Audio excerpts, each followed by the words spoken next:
I came home a week early from a job site in Nevada only to find my own house locked against me, but that was nothing compared to what I found in the backyard. My daughter was trapped in a tool shed for 3 days without water, and when I finally broke the lock, her first words were not thank you. She grabbed my arm, her eyes wide with a terror I had never seen before, and whispered, "Don't look in the pool. Dad, whatever you do, don't look in the pool." But I looked, and what I saw made me realize that the man inside my house was not just a thief, he was a monster. My name is Booker King, and I am 68 years old. I have spent my entire life working with concrete and steel, analyzing load-bearing walls and ensuring that skyscrapers do not collapse under their own weight. I built my life the same way I built those structures, with patience, precision, and a lot of hard work. I am a structural engineer by trade and a father by choice. My wife passed away 5 years ago, leaving me with my only daughter, Aaliyah. I thought I had secured her future. I thought I had built a foundation strong enough to protect her. But as I drove my old Ford truck down the familiar streets of my neighborhood in Atlanta, I realized that the hardest concrete can crack if you do not see the pressure building up. I had been away for 2 weeks supervising a bridge repair in the next state. I was tired. My bones ached in that deep way they do when you push 70 but refuse to retire. All I wanted was a hot shower and to sit in my leather armchair. I pulled up to the electronic gate of the house I had designed and built with my own hands 30 years ago. I punched in the code. Nothing happened. I punched it in again, thinking my thick fingers had slipped. The red light blinked at me aggressively. Access denied. I sat there for a moment, the engine of my truck idling, confusing, clouding my mind. I knew that code better than my own social security number. It was my wedding anniversary. I looked through the iron bars of the gate. In the driveway where my truck usually sat was a bright red sports car, low to the ground and flashy. Next to it was a beige sedan that I recognized immediately. It belonged to the Wyatts, my son-in-law's parents. A heavy bass line thumped from inside the house, vibrating the front windows. It was not just loud music, it was a violation. My house was supposed to be a sanctuary, not a nightclub. I pulled my phone out and dialed Aaliyah. It went straight to voicemail. I dialed again. Voicemail. A cold knot of anxiety began to form in my stomach. Aaliyah always answered. She knew I checked in every night at 7 sharp. For her to change the gate code and ignore my calls was impossible, unless she wasn't the one doing it. My grip tightened on the steering wheel. I could have honked. I could have shouted. But 40 years on construction sites taught me that when something doesn't look right, you don't just charge in, you assess the structure first. You look for the cracks. I backed my truck up quietly, parking it down the street under the shade of an oak tree. I grabbed the heavy iron crowbar from my toolbox behind the seat. It was heavy, cool, and reassuring in my hand. I walked back to the house, but I didn't go to the front door. The music was too loud inside for anyone to hear me anyway. I moved to the side of the property where the brick wall was slightly lower, covered in ivy. My knees protested as I pulled myself up and over, dropping silently onto the grass of my own backyard. The first thing I noticed was the smell. It wasn't the smell of jasmine and freshly cut grass that I worked so hard to maintain. It was the smell of neglect. Trash bags were piled up against the back patio door. Beer bottles lay scattered in the grass. But there was something else, a smell I couldn't quite place, sharp and chemical, hanging heavy in the humid air. I crept along the shadows of the house, avoiding the light spilling out from the kitchen windows. Inside I could see silhouettes moving, laughter, clinking glasses. I saw Hunter, my son-in-law, walking past the window holding a bottle of champagne. He looked like he owned the world. He looked like a man celebrating a victory. I turned away, my anger boiling, but then I heard it, a sound so faint I almost missed it over the thumping bass of the music. It was a scratching sound, like a trapped animal trying to dig its way out. It was coming from the old tool shed at the far corner of the yard. I approached the shed slowly. The grass here was overgrown, as if no one had walked this way in weeks. The shed was a sturdy structure. I had reinforced it myself years ago to store my expensive equipment. But as I got closer, I saw something new. A heavy industrial chain was wrapped around the handles, secured with a brand new shiny padlock. The scratching sound came again, followed by a low, dry whimper. It was a sound of pure despair. I stepped closer and tapped the wood gently with my crowbar. The scratching stopped instantly. "Aaliyah," I whispered, my voice rough. "Is that you?" There was a silence that lasted a heartbeat, and then a frantic thumping against the door. "Daddy." The voice was a rasp, a dry husk of a sound. "Daddy, help me." The rage that hit me then was blinding. It was not the slow burn of the gate code or the messy yard. This was an explosion. My daughter was in there. I didn't bother trying to pick the lock. I jammed the flat end of the crowbar between the chain and the door handle. I braced my foot against the shed wall and pulled with everything I had. I am 68, but I have spent a lifetime bending steel. The wood groaned, the metal screeched, and with a loud snap, the hasp tore right out of the frame. I threw the door open. The smell that hit me was the stench of human waste and sweat. It was pitch black inside. I fumbled for my phone and turned on the flashlight. Aaliyah was curled up in the corner on a pile of old drop cloths. Her lips were cracked and bleeding. Her eyes were sunken dark circles, bruising the skin beneath them. Her hands were zip-tied together. She looked at the light and flinched, shielding her eyes. "Baby girl," I breathed, rushing to her. I pulled a pocket knife from my belt and sliced the plastic ties. She fell into my arms, trembling so hard her teeth chattered. She felt frail like a bird. "How long?" I asked, my voice shaking. "How long have you been in here?" 3 days, she croaked. "No water." He locked me in. He said he would let me out when I signed the papers. I tried to help her stand, but she was too weak. I needed to get her into the house. I needed to get her water, and then I was going to tear Hunter apart with my bare hands. "Come on," I said, lifting her up. "Let's go inside." "No," she gasped, her fingers digging into my arm with surprising strength. "No, Daddy, you can't. He will kill us. You have to leave. You have to go get the police." "I am not leaving you here," I said firmly. "You don't understand," she whispered, tears cutting tracks through the dust on her face. Her eyes darted toward the back of the yard, toward the swimming pool. "He is crazy, Daddy. He lost everything. The crypto, the real estate deals. It was all a lie. He owes money to bad people." "We will deal with that later," I said, trying to move her toward the gate. "No," she hissed, pulling me back into the shadows of the shed. "You don't know what he did. 2 days ago, his partner came here, the man he owed money to. They were arguing by the pool. I was watching from the window before he locked me in here. Hunter hit him, Daddy. He hit him with a shovel." I froze. Aaliyah was sobbing now, her body convulsing. "He fell into the pool," she whispered. "He wasn't moving. Hunter didn't call the police. He called a cement truck." My blood ran cold. The chemical smell in the air, the smell I couldn't place. It was wet concrete. "Don't look in the pool," she begged, clutching my shirt. "Don't look in the pool." I had to look. I left her leaning against the shed wall and took 3 steps out into the yard. I shined my flashlight toward the kidney-shaped pool that had been the center of our family barbecues for 20 years. It was gone. The water was gone. In its place was a flat gray slab of fresh, wet concrete filling the pool almost to the brim. It was a tomb, a massive, undeniable tomb right in my backyard. I stood there staring at the gray expanse, my mind racing to calculate the volume, the weight, the sheer impossibility of what I was seeing. He had buried a man in my house, and he had locked my daughter in a shed to keep her quiet. Before I could process the horror, the back door of the house swung open. The music swelled louder for a second, then was cut off as the door slammed shut. "Well, well, well," a voice called out. I turned the flashlight beam cutting through the darkness. Hunter stood on the patio steps. He was wearing one of my expensive silk robes, the one Aaliyah had given me for Christmas. In his hand he held a wooden baseball bat, tapping it rhythmically against his leg. I was wondering when the old man would show up, he said, his voice slurring slightly with alcohol, but his eyes sharp and dangerous. "You are early, Booker. You weren't supposed to be back until next week. That is very inconvenient for me." I gripped the crowbar in my hand. My knuckles turned white. I looked from the monster on my porch to the tomb in my yard, and then back to my terrified daughter cowering in the shed. "Where is my daughter, Hunter?" I asked, my voice low and steady, masking the fear that was trying to claw its way up my throat. "She is on a little vacation." He laughed, stepping off the porch onto the grass. "And you are about to join her." He raised the bat and started walking toward me. I realized then that there was no leaving. There was no running to the police, not yet. He wasn't going to let us walk out of that yard alive. I was an old man, tired and outnumbered in my own home. But as I watched him approach, I remembered something. I remembered that I knew every inch of this property. I knew where the soft ground was. I knew where the electrical lines ran. And I knew that a man who builds things knows exactly how to take them apart.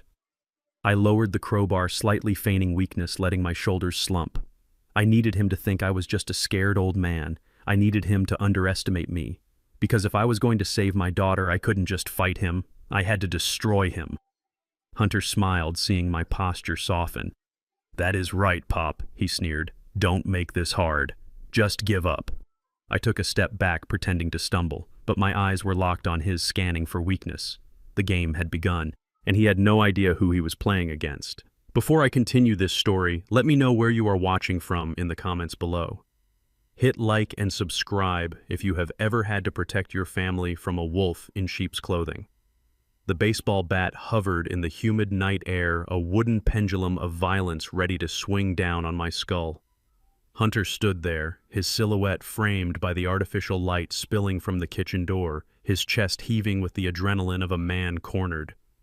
I could see the whites of his eyes, maniacal and bloodshot. He was not looking at a father-in-law, he was looking at a loose end, a structural flaw in his plan that needed to be hammered out.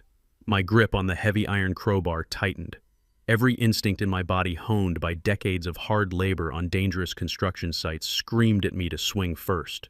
I knew how to generate force. I knew the weak points of the human frame just as I knew the weak points of a steel beam. One solid blow to his knee or his temple, and this threat would be neutralized. The rage in my gut was a living thing, a fire demanding release. He had buried a man in my backyard. He had locked my baby girl in a dark box like an animal. He deserved to be broken. But then my engineer mind took over. It happened in a split second, the way a safety protocol kicks in before a disaster. I ran the calculation. I was 68 years old. Strong, yes, but slow. Hunter was 35, desperate and fueled by whatever substances he had been consuming.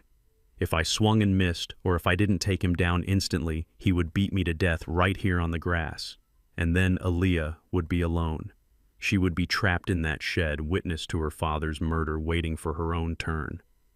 I couldn't risk it. I couldn't gamble with her life. I had to become something else. I had to become the one thing a narcissist like Hunter would never fear. I had to become a victim. I let my fingers spasm. The heavy crowbar slipped from my grasp and landed with a dull thud on the soft earth. I didn't flinch. Instead, I let my shoulders collapse forward, curving my spine into the question mark of old age. I relaxed the muscles in my face, letting my jaw go slack, my mouth hanging open slightly. I forced my eyes to lose their focus, to drift past him as if I were trying to catch smoke. I started to tremble, not with fear, but with a simulated palsy, a rhythmic shaking of my hands that I had seen in the old men at the park, the ones who fed pigeons and forgot their own names. Hunter stopped. The bat halted mid-swing. He blinked, confused by the sudden change in my posture. He had been ready for a fight, ready to crush a threat. He didn't know what to do with a heap of crumbling masonry. "Hunter," I rasped, my voice cracking and pitching higher than usual. "Is that you, son?" He lowered the bat an inch, his eyes narrowing. "What are you playing at, Booker?" I took a shuffling step forward, dragging my left foot slightly. I squinted at him as if the darkness was a thick fog I couldn't penetrate. "Why is it so dark out here?" "I was looking for Aaliyah. She said she was making pot roast." "Is it Sunday? Did I miss church?" I saw the tension in his shoulders drop. The predator in him was assessing the prey and deciding it wasn't worth the energy of a kill. Not yet, anyway. He stepped closer, the bat now resting on his shoulder like a toy. He invaded my personal space, bringing with him the smell of expensive bourbon, stale sweat, and the metallic tang of fear. He reached out and slapped me. It wasn't a winding blow, but it was sharp and stinging, an open-handed strike across my cheek. It was a test. A man with his wits about him would have reacted with anger. A man with pride would have flinched or raised a hand to defend himself. I didn't either. I let my head rock to the side with the blow and then slowly turned back to face him, my expression vacant and confused. I raised a trembling hand to my cheek and touched the stinging skin. "Why did you do that?" I whined, letting a note of pathetic, childish hurt bleed into my voice. "I just want my dinner. Where is my girl?" Hunter let out a short, cruel laugh. It was the sound of relief. He thought he had won. He thought the formidable Booker King, the man who could stare down union bosses and inspectors, had finally succumbed to the ravages of time. "You are losing it, old man," he sneered, leaning into my face. His breath was sour. "You really are gone, aren't you?" I didn't answer. I just looked at his silk robe and frowned. "That looks like mine. Did Aaliyah buy you one too? He shook his head, a smirk playing on his lips. Yeah, Pops. She bought me everything. Now listen to me. Aaliyah isn't here. I felt a spike of panic, but I pushed it down deep. Not here. But she said. She is on vacation. He interrupted, his voice smooth and condescending, the way one speaks to a toddler. She went to the beach. Don't you remember? She told you yesterday. You must have forgotten again. You are always forgetting things lately, Booker. I let my mouth hang open, processing this lie. Vacation, I mumbled. But the pot roast. Forget the roast, he snapped, grabbing my arm. His fingers dug into my bicep with unnecessary force. You need to get inside. You are wandering around like a stray dog. He pulled me toward the house, but then he stopped. We were standing right next to the shed. I could feel Aaliyah's presence through the wood. I knew she was in there, holding her breath, terrified, praying I wouldn't leave her. And I knew Hunter knew it too. This was the cruelty of the man. He wanted to show me his power. He let go of my arm and reached into the pocket of the silk robe. He pulled out a small silver key. He looked at me, his eyes glinting with malice, and then he turned to the shed door. He slotted the key into the shiny new padlock. I held my breath. Was he going to open it? Was he going to show me his trophy? He turned the key, but not to open it. He twisted it to ensure it was locked tight. He gave the heavy iron chain a rattle, the metal clanking loudly in the silence of the yard. Just checking the locks, he said, casually pocketing the key. Can't be too careful. Lots of valuable tools in there, right, Booker? We wouldn't want anyone stealing your legacy. The message was clear. He held the key. He held the power. My daughter was a tool in his box, and I was just a spectator. It took every ounce of my willpower not to grab his throat and squeeze until his eyes popped. But I forced myself to nod vacantly. Safety first, I mumbled, my engineer's mantra turned into a senile parrot's phrase. Safety first. Good boy, he said, patting my cheek, the same one he had slapped. Now move. He shoved me toward the back door. I stumbled, my feet catching on the uneven pavers of the patio. I didn't look back at the shed. I couldn't. If I looked back, I would break, I would scream. And that would get us both killed. I focused on the concrete slab of the patio. I focused on the texture of the stone. I focused on the physics of putting one foot in front of the other while my world burned down around me. We entered the kitchen. The transition from the humid, dark garden to the bright, air-conditioned house was jarring. The music was deafening inside a wall of electronic noise that rattled the expensive copper pots hanging above the island. The kitchen my wife had designed, the kitchen where we had rolled out biscuit dough and laughed over morning coffee, was unrecognizable. Pizza boxes were stacked on the granite countertops, grease staining the stone. Empty wine bottles lined the windowsill like soldiers. The sink was overflowing with dirty dishes. But it was the smell that hit me hardest. Stale smoke, spilled beer, and the underlying rot of uncollected garbage. It smelled like a frat house after a weekend bender, not the home of a respected professional. Hunter marched me through the kitchen, kicking a stray beer can out of the way. He didn't offer me a chair. He didn't offer me water. He pushed me toward the hallway that led to the bedrooms. Go to bed, old man, he shouted over the music. And stay there. If I see you wandering around again, I will tie you to the bed. Do you understand? I nodded my head, bobbing loosely. Bed. Yes, I am tired. He steered me down the hall past Aaliyah's room, which was dark and shut, and toward the master bedroom at the end of the corridor. My room. The room I had built for my wife with the bay window she loved. He opened the door and shoved me inside. I stumbled into the darkness and almost fell over a stack of boxes. I fumbled for the light switch, my hand shaking not from acting this time, but from pure shock. The light flickered on, illuminating a scene of absolute disrespect. My furniture was gone. The hand-carved four-poster bed, the antique dresser, the reading chair where I spent my Sundays, all gone. In their place were stacks of cardboard boxes, old tires, a broken lawnmower, and bags of trash that smelled of sour milk. They had turned my sanctuary into a dump. A mattress lay on the floor in the corner, bare and stained with no sheets. This is where you sleep now, Hunter sneered from the doorway. Cozy, right? Just like you deserve. He didn't wait for an answer. He grabbed the door handle and slammed it shut. I heard the lock click. Then I heard something else, the sound of a heavy chair being dragged and wedged under the knob from the outside. He was barricading me in.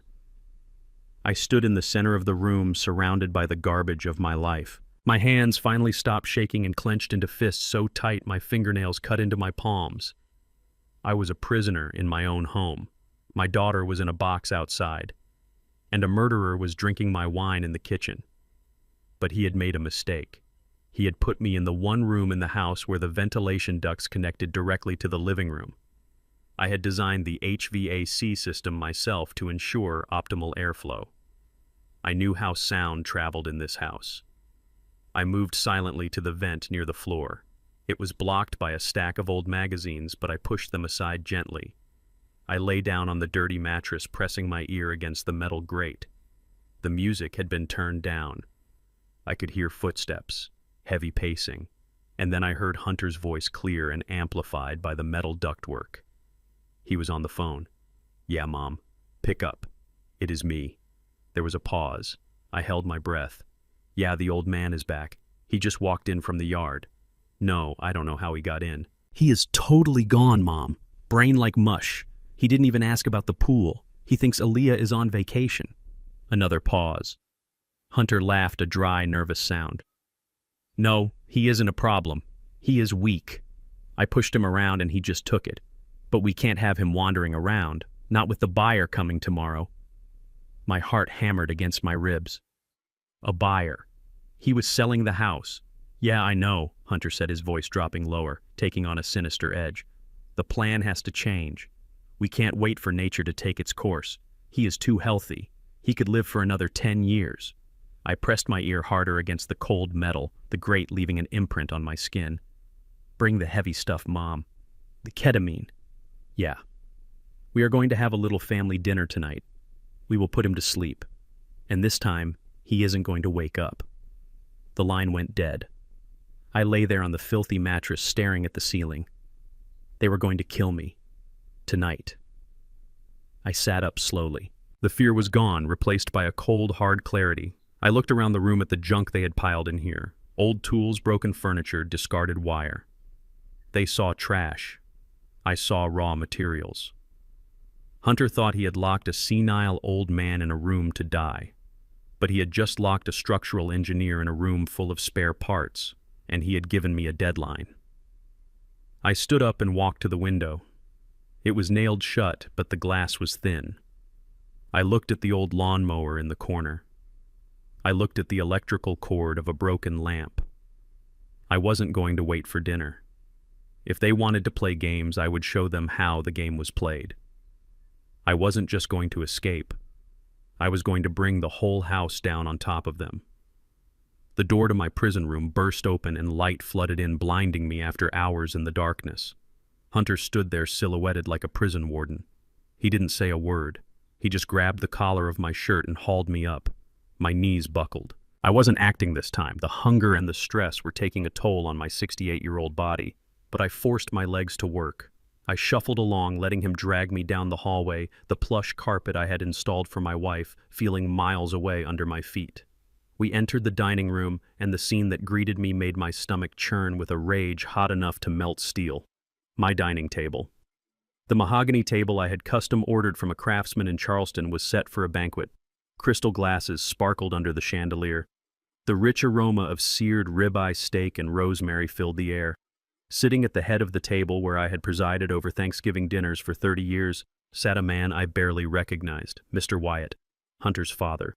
He was a small man with thin lips and eyes like a shark. He was cutting into a thick steak using my silverware, drinking my expensive Cabernet. Next to him sat Mrs. Wyatt, a woman whose face was pulled so tight by plastic surgery she looked permanently surprised. Hunter shoved me toward a wooden chair in the corner away from the table. I stumbled and caught myself on the backrest, my hands shaking. "Look who decided to join the living," Mrs. Wyatt said without looking up from her plate. She dabbed the corners of her mouth with a linen napkin. I slumped into the chair, letting my head hang low, chin to chest. I watched them through my eyelashes. They were eating like kings in a castle they had conquered. They didn't see a man. They saw a nuisance, a pest they hadn't quite figured out how to exterminate yet. Hunter walked over to his mother and kissed her cheek. "Sorry about the smell, Mom. I haven't had time to hose him down." Mrs. Wyatt wrinkled her nose and actually held the napkin up to her face. It is revolting, Hunter. It smells like a nursing home in here. Can't you put him in the garage or something? I am trying to eat. The casual cruelty in her voice was almost impressive. She spoke about me as if I were a wet dog that had wandered in from the rain. It wasn't just disgust. It was a deep-seated belief that I was beneath them, that a man like me didn't belong in a house like this unless he was serving the food or fixing the pipes. He stays here, Hunter said, taking a seat and pouring himself a glass of wine. We need him compliant. If we lock him outside, he might start howling and alert the neighbors. Mr. Wyatt chewed slowly, his eyes fixing on me with cold calculation. He swallowed and took a sip of wine. This is a decent vintage Booker. I am surprised. I didn't take you for a man of taste. I said nothing. I just let my mouth hang open slightly, staring vacantly at the centerpiece. Is he even in there? Mrs. Wyatt asked, waving a fork in my direction. He looks brain dead. That is the point. Hunter laughed. He stood up and went to the kitchen. I heard the microwave beep. A minute later, he returned holding a plastic bowl. Steam rose from it, but it didn't smell like rosemary or steak. It smelled heavy and sweet, like overripe tomatoes masking something sharp. He placed the bowl on the edge of the table in front of me. No spoon, just the bowl. Eat up, Pops, he said, his voice dripping with mock sweetness. Tomato bisque, good for the bones. You need your strength if you are going to sign some papers for us later. I leaned forward. My stomach growled, betraying me. I hadn't eaten in 24 hours. The smell of the tomato soup was overpowering, but underneath the garlic and the basil there was a chemical tang, a metallic scent that pricked the back of my throat. I knew that smell. I grew up in neighborhoods where people didn't go to doctors for insomnia. They went to the corner man for a special mix, ketamine, or maybe a heavy dose of crushed benzodiazepines. It was a sloppy job. They had used too much. If I ate this, I wouldn't just sleep. I might never wake up. Or worse, I would wake up in a facility somewhere unable to speak, unable to think. My mind turned to mush while they sold my life piece by piece. I looked at the soup, then up at Hunter. He was watching me intently, a predator waiting for the trap to snap shut. Eat, he commanded, his smile vanishing. I reached out my hand, trembling violently. I wasn't faking the tremor as much now. My blood sugar was low and the adrenaline was making my nerves fire uncontrollably. I grasped the plastic bowl. It was hot against my fingertips. I lifted it slowly, bringing it toward my face. I saw Hunter relax. I saw Mr. Wyatt go back to his steak. I waited until the bowl was inches from my lips, and then I let my thumb spasm. The bowl tipped. It wasn't a splash, it was a deluge. The thick red soup cascaded down my chin onto my shirt and all over the pristine hardwood floor. The plastic bowl clattered loudly as it hit the ground, spinning and spraying the last red drops against Hunter's polished shoes. Oops, I mumbled, my voice thick. Slippery. The silence in the room was absolute. Then Hunter exploded. You useless old idiot, he roared. He jumped up from the table, his chair scraping violently against the floor. He loomed over me, his face purple with rage. That was my mother's recipe. Look at the mess, Mrs. Wyatt shrieked, pulling her feet up. He is doing it on purpose. He is an animal. I shrank back in the chair, throwing my hands up to protect my face, cowering like a beaten dog. I am sorry, I whined. I am sorry. Hungry. Hunter grabbed a handful of my hair and yanked my head back. Pain shot down my neck, but I didn't fight it. I let him pull. You are hungry, he hissed, spit flying into my face. You want to eat. Then eat. He shoved my head down toward the floor, toward the puddle of red soup soaking into the wood. Lick it up, he ordered. I froze. This was it, the line. A man has pride, a man has dignity. I had built skyscrapers. I had commanded crews of 200 men. I was Booker King. I did not eat off the floor. But then I thought of the shed. I thought of Aaliyah's cracked lips. I thought of the wet concrete in the backyard. If I fought him now, he would kill me. He was looking for a reason. He wanted me to snap so he could end it. I had to be smaller. I had to be nothing. Slowly, painfully, I lowered myself from the chair. My knees hit the hard wood with a crack. I bowed my head. I could feel their eyes on me. The disgust of the mother, the cold amusement of the father, the sadistic triumph of the son. I leaned forward and took a shallow breath. I made a slurping sound near the floor, not actually touching the mess, but close enough to sell the lie. "That is enough," Mr. Wyatt said, his voice bored. "Get him up, Hunter. He is ruining my appetite." Hunter kicked me in the ribs. Not hard enough to break them, but hard enough to bruise. "Get up," he spat. I scrambled back into the chair, clutching my side, tears of rage and humiliation stinging my eyes. I let them see the tears. They thought it was weakness. They didn't know it was fuel. "Now that we have established who is in charge," Mr. Wyatt said, wiping his mouth and pushing his plate away, "let us get to business." He reached into a leather briefcase that sat by his feet and pulled out a thick document. The paper was heavy official. He placed it on the table in front of me next to a gold fountain pen. "Hunter, clean him up," Mr. Wyatt said. "He can't sign with soup on his hands." Hunter grabbed a napkin and roughly wiped my hands, tossing the dirty linen onto the floor. "This is a simple formality, Booker," Mr. Wyatt said, his tone shifting to a smooth, professional cadence. "This document grants us temporary guardianship. It allows us to place you in a facility that can handle your decline. A very nice place. High-end. Best doctors in the state." He uncapped the pen and held it out to me. "Just sign at the bottom, then you can sleep." I looked at the paper. It wasn't a guardianship form.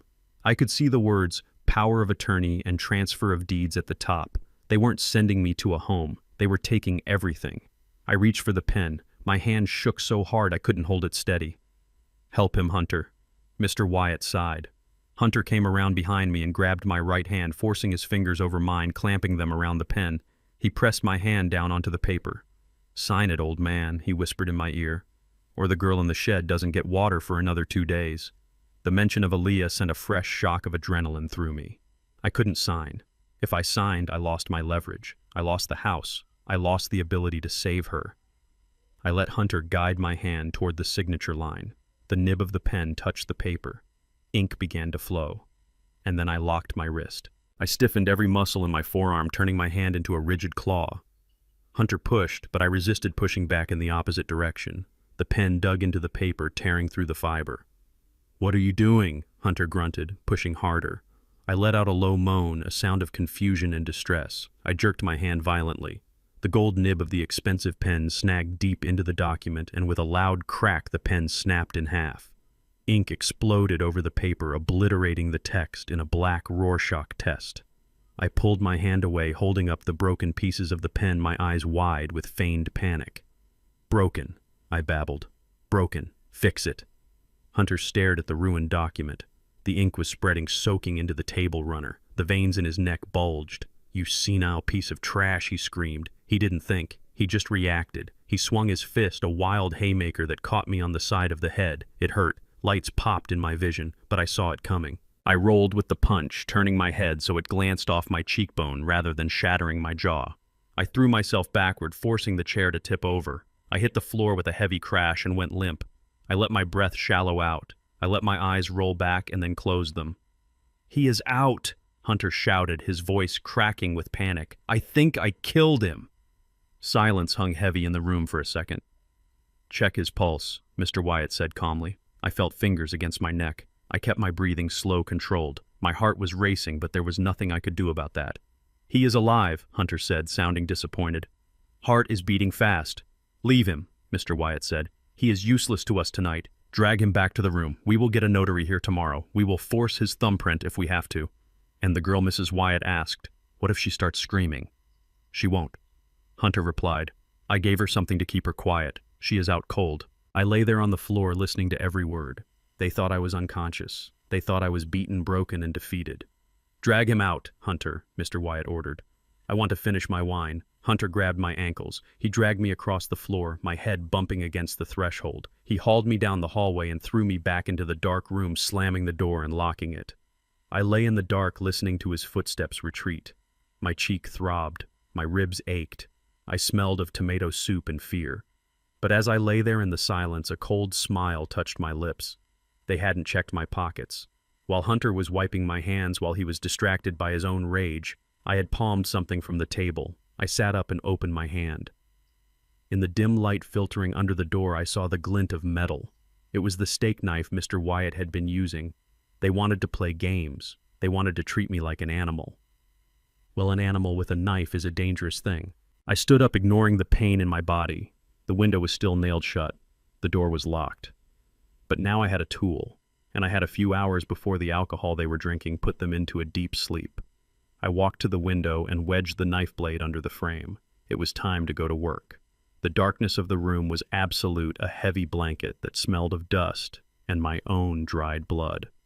I lay on the floor for what felt like hours, listening to the sounds of the house settle. The heavy footsteps had stopped. The clinking of glasses had ceased. Now there was only the low hum of the refrigerator and the rhythmic snoring of 3 people who had drunk too much expensive wine. I checked the glowing hands of my watch. It was 2 a.m, the witching hour, the time when old structures creak and settle and secrets are hardest to keep.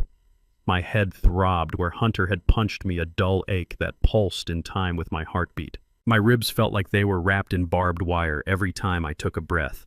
I was 68 years old and I had spent the night on a hardwood floor after being beaten by my son-in-law. My joints were stiff, my muscles seized tight with tension. But as I pushed myself up to a sitting position, I felt a strange clarity. The pain was good. The pain was a reminder that I was still alive. And as long as I was alive, I was dangerous. I crawled to the window. The steak knife I had stolen was still wedged in the frame where I had left it hours ago. I gripped the handle, my hands steady now.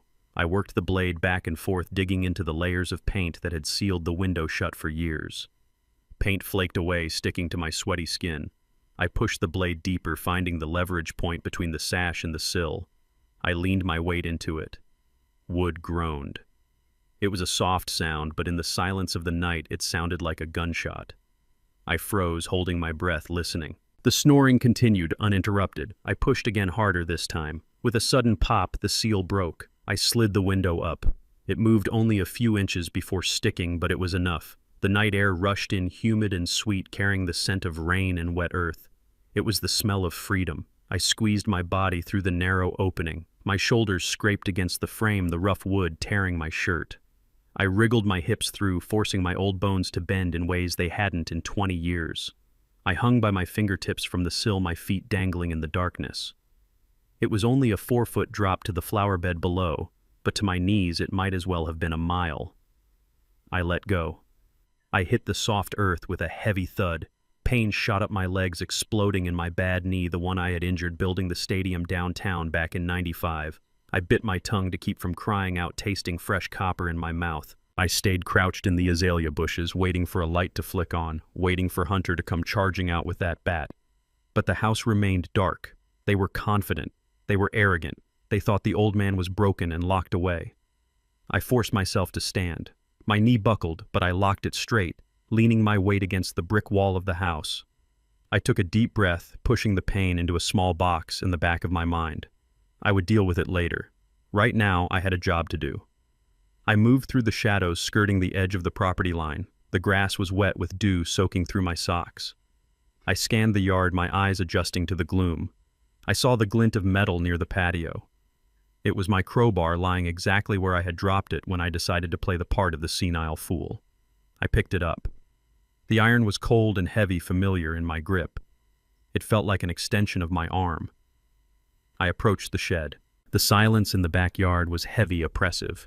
It felt like a graveyard, which I suppose in a way it was. I looked toward the pool, the fresh slab of concrete glowing faintly in the moonlight. I forced my eyes away. Not yet.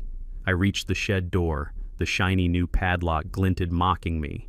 I didn't waste time trying to pry the hasp this time. I jammed the curved end of the crowbar into the loop of the lock itself. I braced my shoulder against the door and torqued the bar, using the wood as a fulcrum. Metal ground against metal, a high-pitched screech that made my teeth ache. I pushed harder, channeling every ounce of my rage into my arms.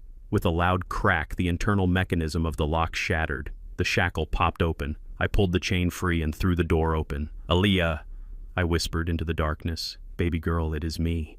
There was no movement, no sound. Panic, cold and sharp, pierced my chest. I fumbled for my phone and turned on the flashlight, shielding the beam with my hand. She was where I had left her, curled in the corner. But she wasn't moving. Her skin was gray, her breathing shallow and ragged. I knelt beside her, ignoring the screaming protest of my knees. I touched her cheek. She was burning up. Aaliyah, I said, shaking her gently. We have to go. Her eyes fluttered open, but they were glassy, unfocused. The drugs Hunter had mentioned, the ones he used to keep her quiet, were strong. She looked at me, but I wasn't sure she saw me. Daddy, she mumbled, her voice thick and slurred. The water is heavy. I didn't know what she meant, and I didn't have time to ask. I slid my arms under her back and knees. She was a grown woman, but she felt light, wasted away by days of dehydration and terror. I lifted her. My back screamed in protest, a sharp line of fire running down my spine. I gritted my teeth and stood up, swaying under her weight. I carried her out of the shed. I couldn't go back through the house. The gate was locked and the code was changed. But I knew this property better than anyone. I had built the perimeter fence myself. I knew that the third post from the corner on the east side had a rod issue near the bottom that I had been meaning to fix for months. I made my way to the fence line, carrying my daughter like a precious, fragile bundle. I found the loose post. I set Aaliyah down gently on the grass and kicked the wood. It gave way, creating a gap just wide enough for a person. I dragged her through the opening, pulling her onto the sidewalk of the side street. My truck was parked 2 blocks away, hidden under the oak tree. The walk felt like a marathon. Every step was a battle against gravity and exhaustion. My heart hammered against my ribs, a frantic drumbeat in my ears. I kept expecting to hear a shout behind me, to hear running footsteps, to feel a bullet or a bat. But the night remained quiet. I reached the truck. I fumbled with my keys, my hands shaking so bad I dropped them twice. I finally got the door open and slid Aaliyah onto the bench seat. She groaned as her head lolled back against the fabric. I ran around to the driver's side and climbed in. I started the engine. The old Ford roared to life, a sound that usually comforted me but now sounded like a siren announcing my escape. I put it in gear and drove away, leaving my house, my life, and the monsters inside it behind in the rearview mirror. I drove for 10 minutes, putting distance between us and the Wyatts. I kept checking the mirrors, paranoid that red sports car would appear behind me, headlights blazing. But the streets were empty. When I was sure we weren't being followed, I pulled into the parking lot of a 24-hour gas station. I needed water. I bought 3 large bottles and ran back to the truck. I lifted Aaliyah's head and tipped the bottle to her lips. She drank greedily, coughing and sputtering, water running down her chin. The water seemed to revive her slightly. Her eyes cleared a fraction. She looked at me, and this time she really saw me. "Daddy," she whispered, gripping my hand with surprising strength. "You came back." "I promised I would," I said, smoothing her hair back from her sweaty forehead. "I got you, baby. You are safe." "No," she said, shaking her head, her eyes wide with a sudden, lucid terror. "We aren't safe. You don't know what he did. You don't know why." "I know he killed someone," I said softly. "You told me. In the shed." She pulled me closer, her voice dropping to a frantic hiss. "It wasn't just a partner, Daddy. It was Mike. You remember Mike? The guy who got him into the crypto scheme. Hunter owed him $200,000. Mike came to the house. He said he was going to take the house if Hunter didn't pay. I listened, my blood turning to ice. 200,000. My house was worth 4 times that. Hunter laughed at him. She continued, tears spilling down her cheeks. "He told Mike the house wasn't his to take. He said it was yours. And then Mike said he would go to you. He said he would tell you everything about the stolen money, about the fraud." She paused, taking a ragged breath. "That is when Hunter hit him. He used the shovel from the garden. I saw it, Daddy. I was in the kitchen. I saw his head." She choked on a sob. I squeezed her hand, urging her to continue. I needed to know everything. "He fell into the empty pool," she whispered. "He was still moving, Daddy. He was trying to crawl out. Hunter didn't help him. He just stood there watching. And then he called the cement truck. He told the driver it was an emergency rush job for a foundation repair. He paid him cash, triple the rate. They poured it right over him. I closed my eyes, a wave of nausea washing over me. Buried alive. Or close enough. The cruelty was unimaginable. And then Aaliyah said, her voice trembling. "Hunter grabbed me. He said if I ever told anyone, I would go in the pool next. He said he was going to keep me until you came back. He needed you to sign the house over. He said once he had the deed, he could sell it to pay off the debt and get rid of the evidence all at once." "He wants to sell the house with the body in the backyard?" I asked, horrified. "He doesn't care," she said. "He just needs the money. He said he would be in Mexico before anyone ever dug up that pool." She looked at me, her eyes pleading. We have to go to the police, Daddy. We have to tell them. We will, I said, starting the truck again. But not yet. Why not, she cried. Because it is his word against ours, I said, shifting the truck into drive. He will say Mike left. He will say you are crazy on drugs. He will say I am a senile old man who kidnapped you. If the police go there and don't find a body immediately, if they need a warrant, if they hesitate, Hunter will run. Or worse, he will destroy the evidence. He will find a way to spin this. He has his parents there to back him up. So what do we do, she asked. We get proof, I said, my voice hard. Undeniable proof. We catch him. I drove to a motel on the outskirts of town, a place with flickering neon signs and no questions asked. I paid cash for a room on the ground floor. I helped Aaliyah inside and got her settled on the bed. She was exhausted, the adrenaline fading, leaving her trembling and weak. Lock the door, I told her. Put the chair under the handle. Do not open it for anyone but me. Where are you going? She asked, panic rising in her voice. I have to make a call, I said. And then I have to go back. Back, she screamed. Are you crazy? He will kill you. No, he won't, I said. He thinks I'm a confused old man who wandered off. He doesn't know I have you. He doesn't know what I know. I stepped outside into the cool night air. I pulled out my phone. My hands were steady now. The fear was gone, replaced by a cold mechanical precision. I dialed a number I hadn't called in years. Harrison answered on the second ring. His voice was gravelly rough with sleep. Booker, it is 3 a.m. This better be good. Harrison was a lawyer, but before that he had been a combat engineer in the same unit as me in Vietnam. We had cleared minefields together. We had built bridges under fire. He knew about structure and he knew about destroying things. I need you to wake up Harrison, I said. I need to initiate the Tomb Protocol. There was a silence on the line. The Tomb Protocol was a joke we had made years ago, a contingency plan for a worst-case scenario where we had to burn everything down to save ourselves. It meant legal scorched earth. Talk to me, Booker Harrison said, his voice suddenly sharp and alert. My son-in-law buried a man in my swimming pool, I said. He has my daughter's power of attorney. He is trying to sell my house, and he tried to kill me tonight. I heard the sound of a lamp clicking on the rustle of sheets. I am listening, Harrison said. I need paperwork, I said. I need a fake deed transfer. I need a foreclosure notice. I need something that looks official enough to make a desperate man panic. I need to flush him out. I need him to dig. Dig? Harrison asked. Yeah, I said, looking at the distant glow of the city lights. I need him to dig up that pool himself. I need him to show the world what he did. I can have the papers ready by sunrise, Harrison said. What is your play? I am going back in, I said. Booker Harrison warned. That is suicide. If he knows you are onto him, he doesn't. I cut in. To him, I am just a loose end. A senile old fool. I am going to use that. I am going to be the ghost in his house. I hung up. I looked back at the motel room door where my daughter was safe for now. I had saved her. That was the first part of the mission. Now came the demolition. I wasn't running away. I was going back to the house I built. I was going back to face the monster in my kitchen. And I was going to make sure that when he fell hard enough to shatter into a million pieces. I climbed back into my truck. My knee throbbed, my head ached, but I felt strong. I was a builder. I knew how things worked. And I knew that every structure, no matter how imposing, has a critical weakness. Hunter's weakness was his greed, and I was going to use it to bury him. The morning light filtered through the cracks in the boarded-up window, painting lines of dust in the stagnant air of the bedroom.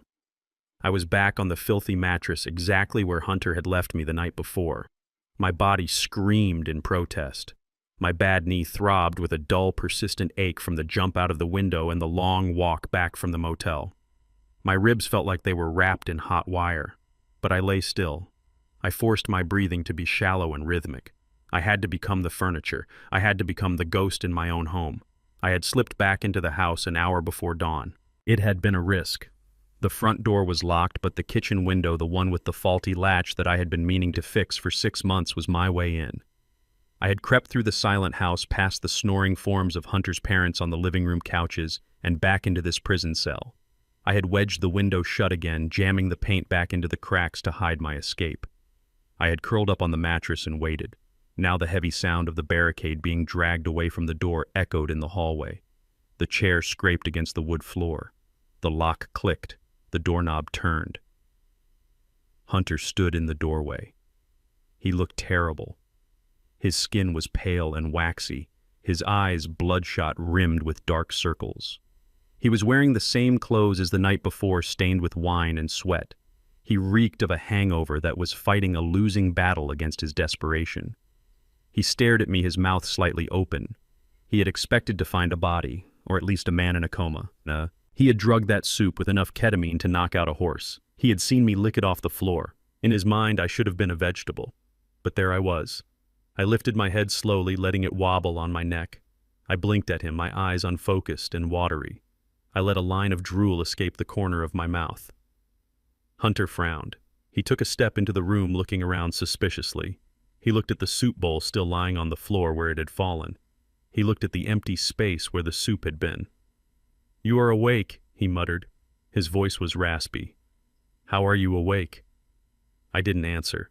I just groaned and rolled onto my side, pulling my knees up to my chest. Hunter walked over to the window. He grabbed the frame and tried to lift it. It held fast, stuck tight by the years of paint and my handiwork with the steak knife, which was now safely hidden in my shoe. He checked the glass. It was unbroken. He turned back to me, confusion warring with relief on his face. "Maybe I didn't use enough," he whispered to himself. "Or maybe the old man has a tolerance." He kicked the mattress. "Hey, wake up." I flinched, exaggerating the movement. I looked up at him with wide, terrified eyes. "Who are you?" I asked, my voice trembling. "Where is Aaliyah?" Hunter let out a breath he had been holding. He ran a hand through his greasy hair. "He is still out of it," he said to himself. "Good. That is good." He looked at me with a mixture of disgust and calculation. He didn't know how I was awake, but he didn't have time to question it. He had a deadline. He had a buyer coming, and he needed the prop for his play. "Get up, Booker," he snapped. "We have a big day." He reached down and grabbed my arm, hauling me to my feet. I let my legs go rubbery, forcing him to take my weight. I leaned against him, letting my unwashed smell assault his delicate senses. He gagged slightly and pushed me toward the door. "Into the bathroom," he ordered. "You smell like a sewer." He marched me down the hall. The house was a hive of activity. Mr. and Mrs. Wyatt were up, moving with frantic energy. They were cleaning. Wine bottles were being shoved into trash bags. Pizza boxes were being crushed. Mrs. Wyatt was spraying air freshener in thick clouds, trying to mask the scent of stale alcohol and the underlying smell of wet concrete from the backyard. They ignored me as Hunter dragged me into the guest bathroom. He didn't be gentle. He turned the shower on cold and shoved me under the spray clothes and all. The shock of the freezing water took my breath away. I gasped and sputtered, flailing my arms like a drowning man. "Stand still," he shouted, grabbing a bottle of cheap shampoo and squirting it over my head. He scrubbed my scalp roughly, his fingernails scratching my skin. It wasn't a bath, it was a decontamination. He wanted to wash away the evidence of his neglect, not to make me comfortable, but to make me presentable. He turned the water off and threw a rough towel at my face. "Dry off. And do it fast."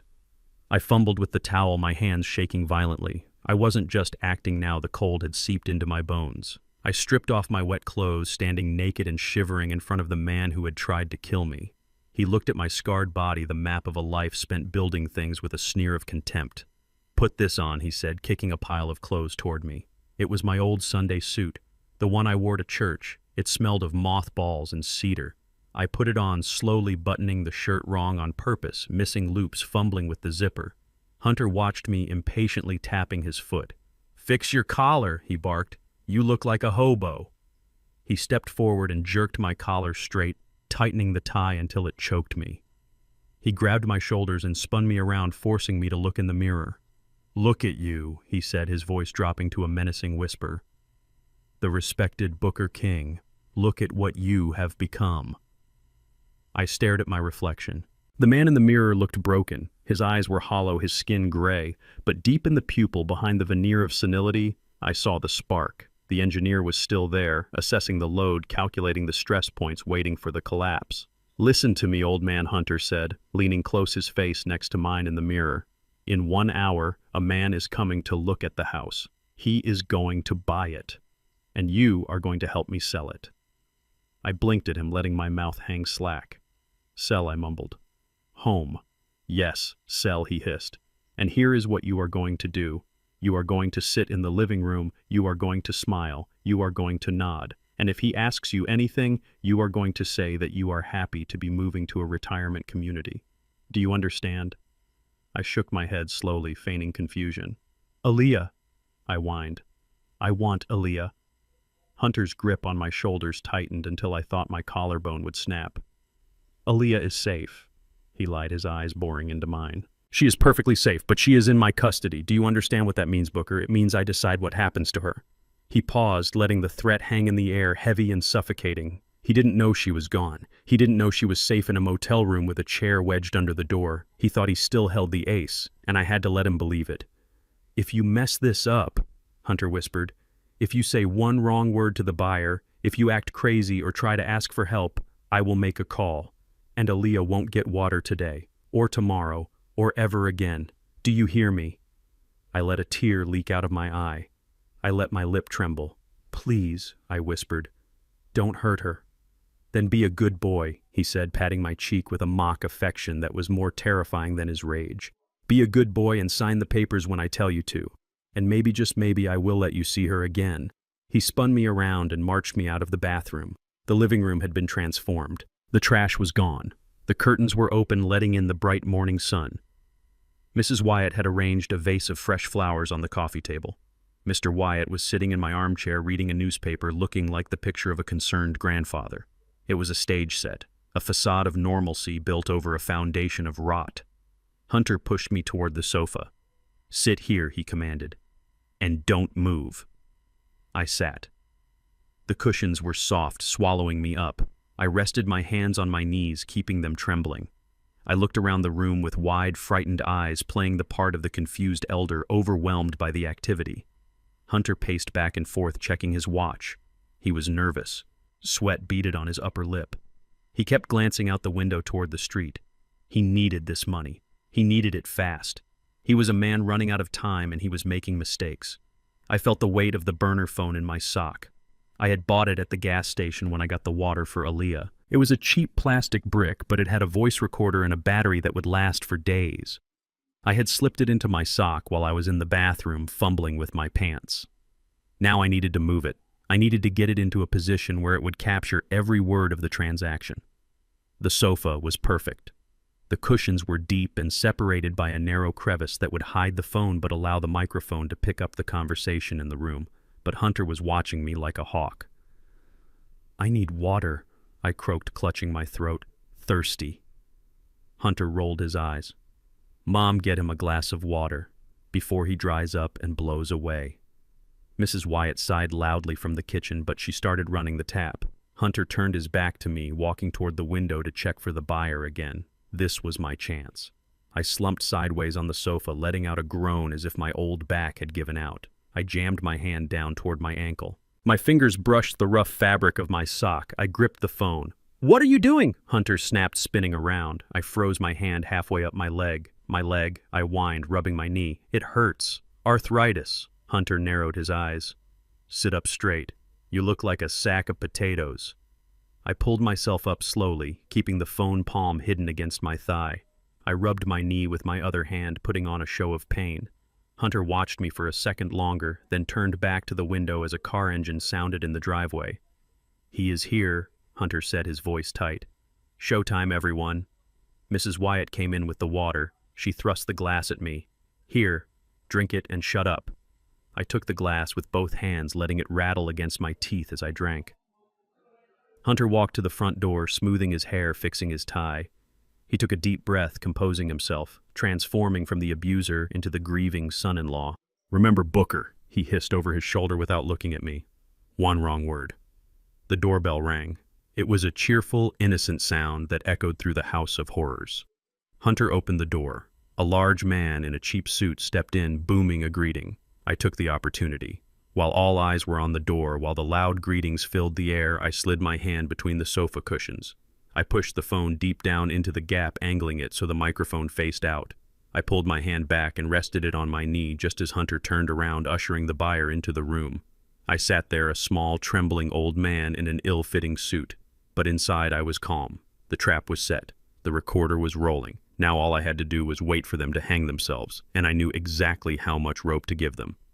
The man who walked through my front door was not a home buyer. He was a vulture in a polyester suit. His name was Eddie, and he smelled of cheap cologne and opportunism. He didn't look at the crown molding I had installed by hand. He didn't admire the hardwood floors or the structural integrity of the beams.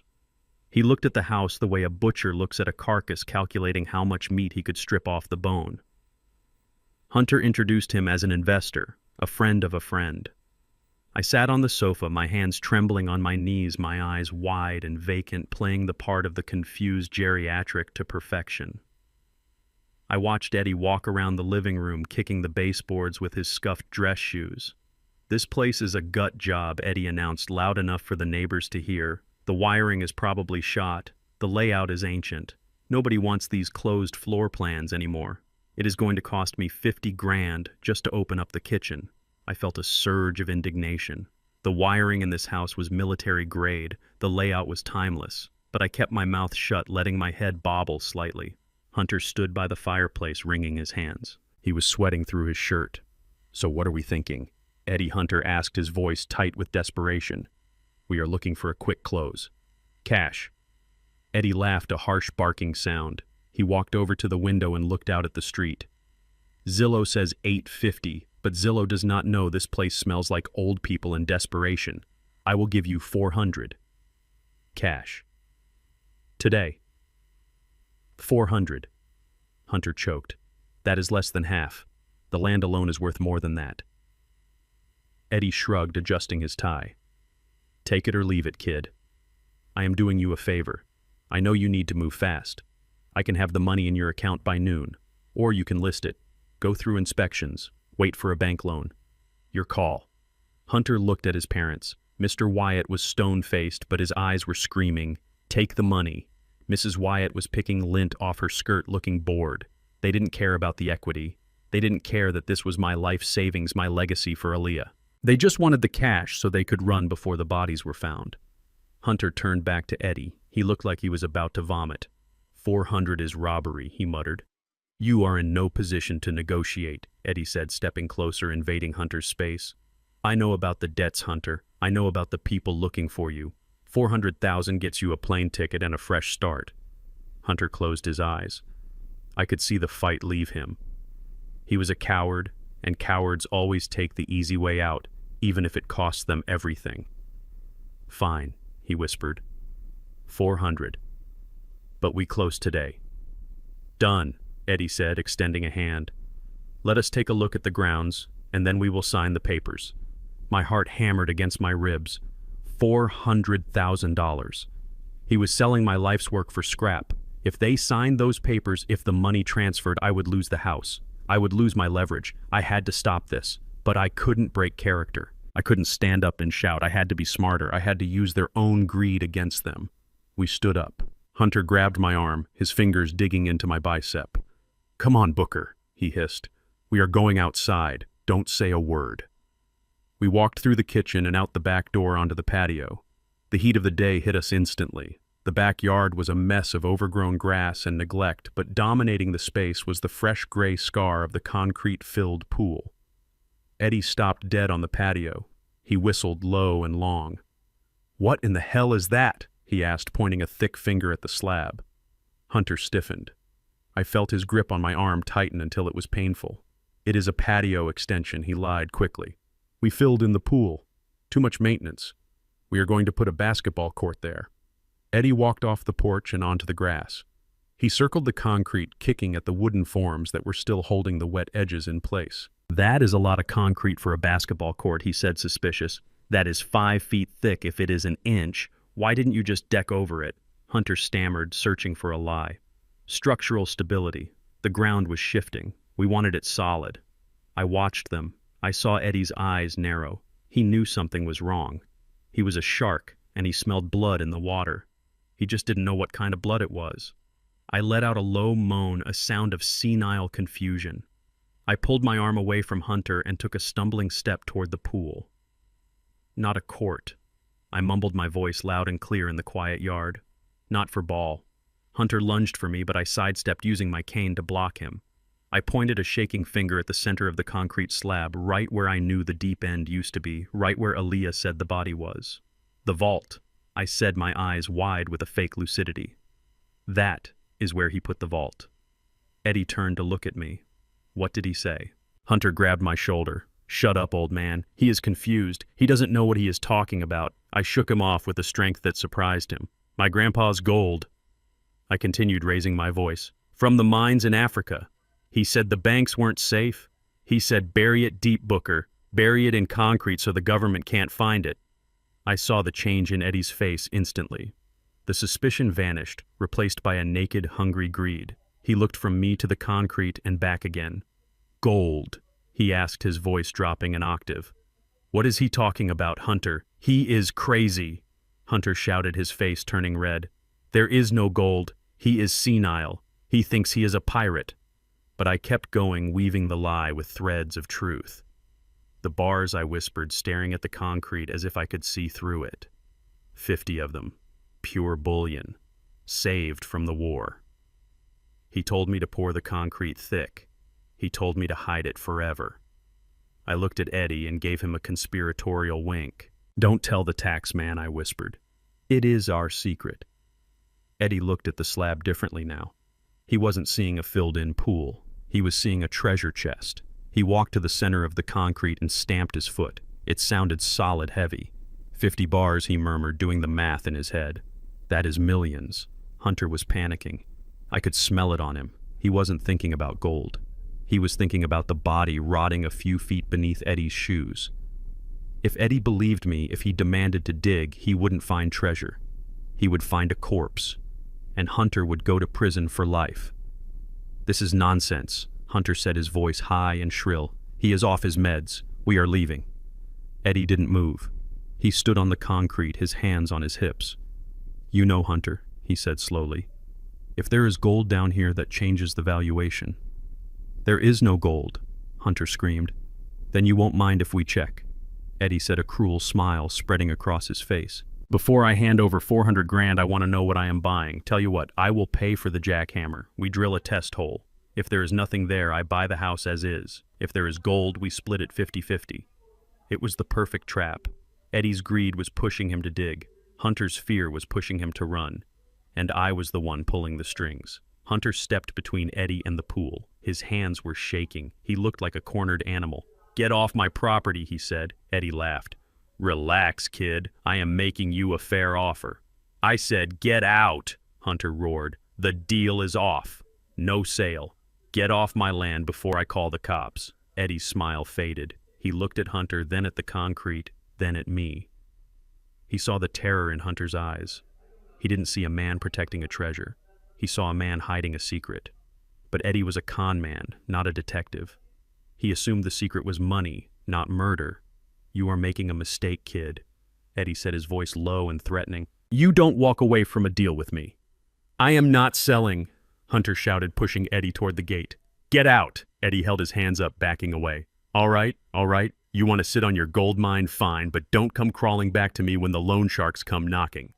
Eddie walked to the side gate and let himself out, slamming it behind him. The sound echoed like a gunshot. Silence descended on the backyard. The birds were singing, the sun was shining, but the air was thick with tension. Hunter stood in the middle of the yard, his chest heaving. He stared at the gate, then turned slowly to look at the concrete slab. Mr. Wyatt walked down from the porch. You idiot, he hissed. You just blew the only deal we had. Where are we going to get the money now? Hunter didn't answer. He was staring at the concrete. I watched his face. I saw the fear receding, replaced by something else. Something I had planted there. He looked at me. I was standing by those rose bushes, looking vacant, humming a little tune. Is it true, he whispered. I didn't answer. I just bent down and plucked a weed from the garden. Is it true, old man, he shouted, marching over to me and grabbing my lapels.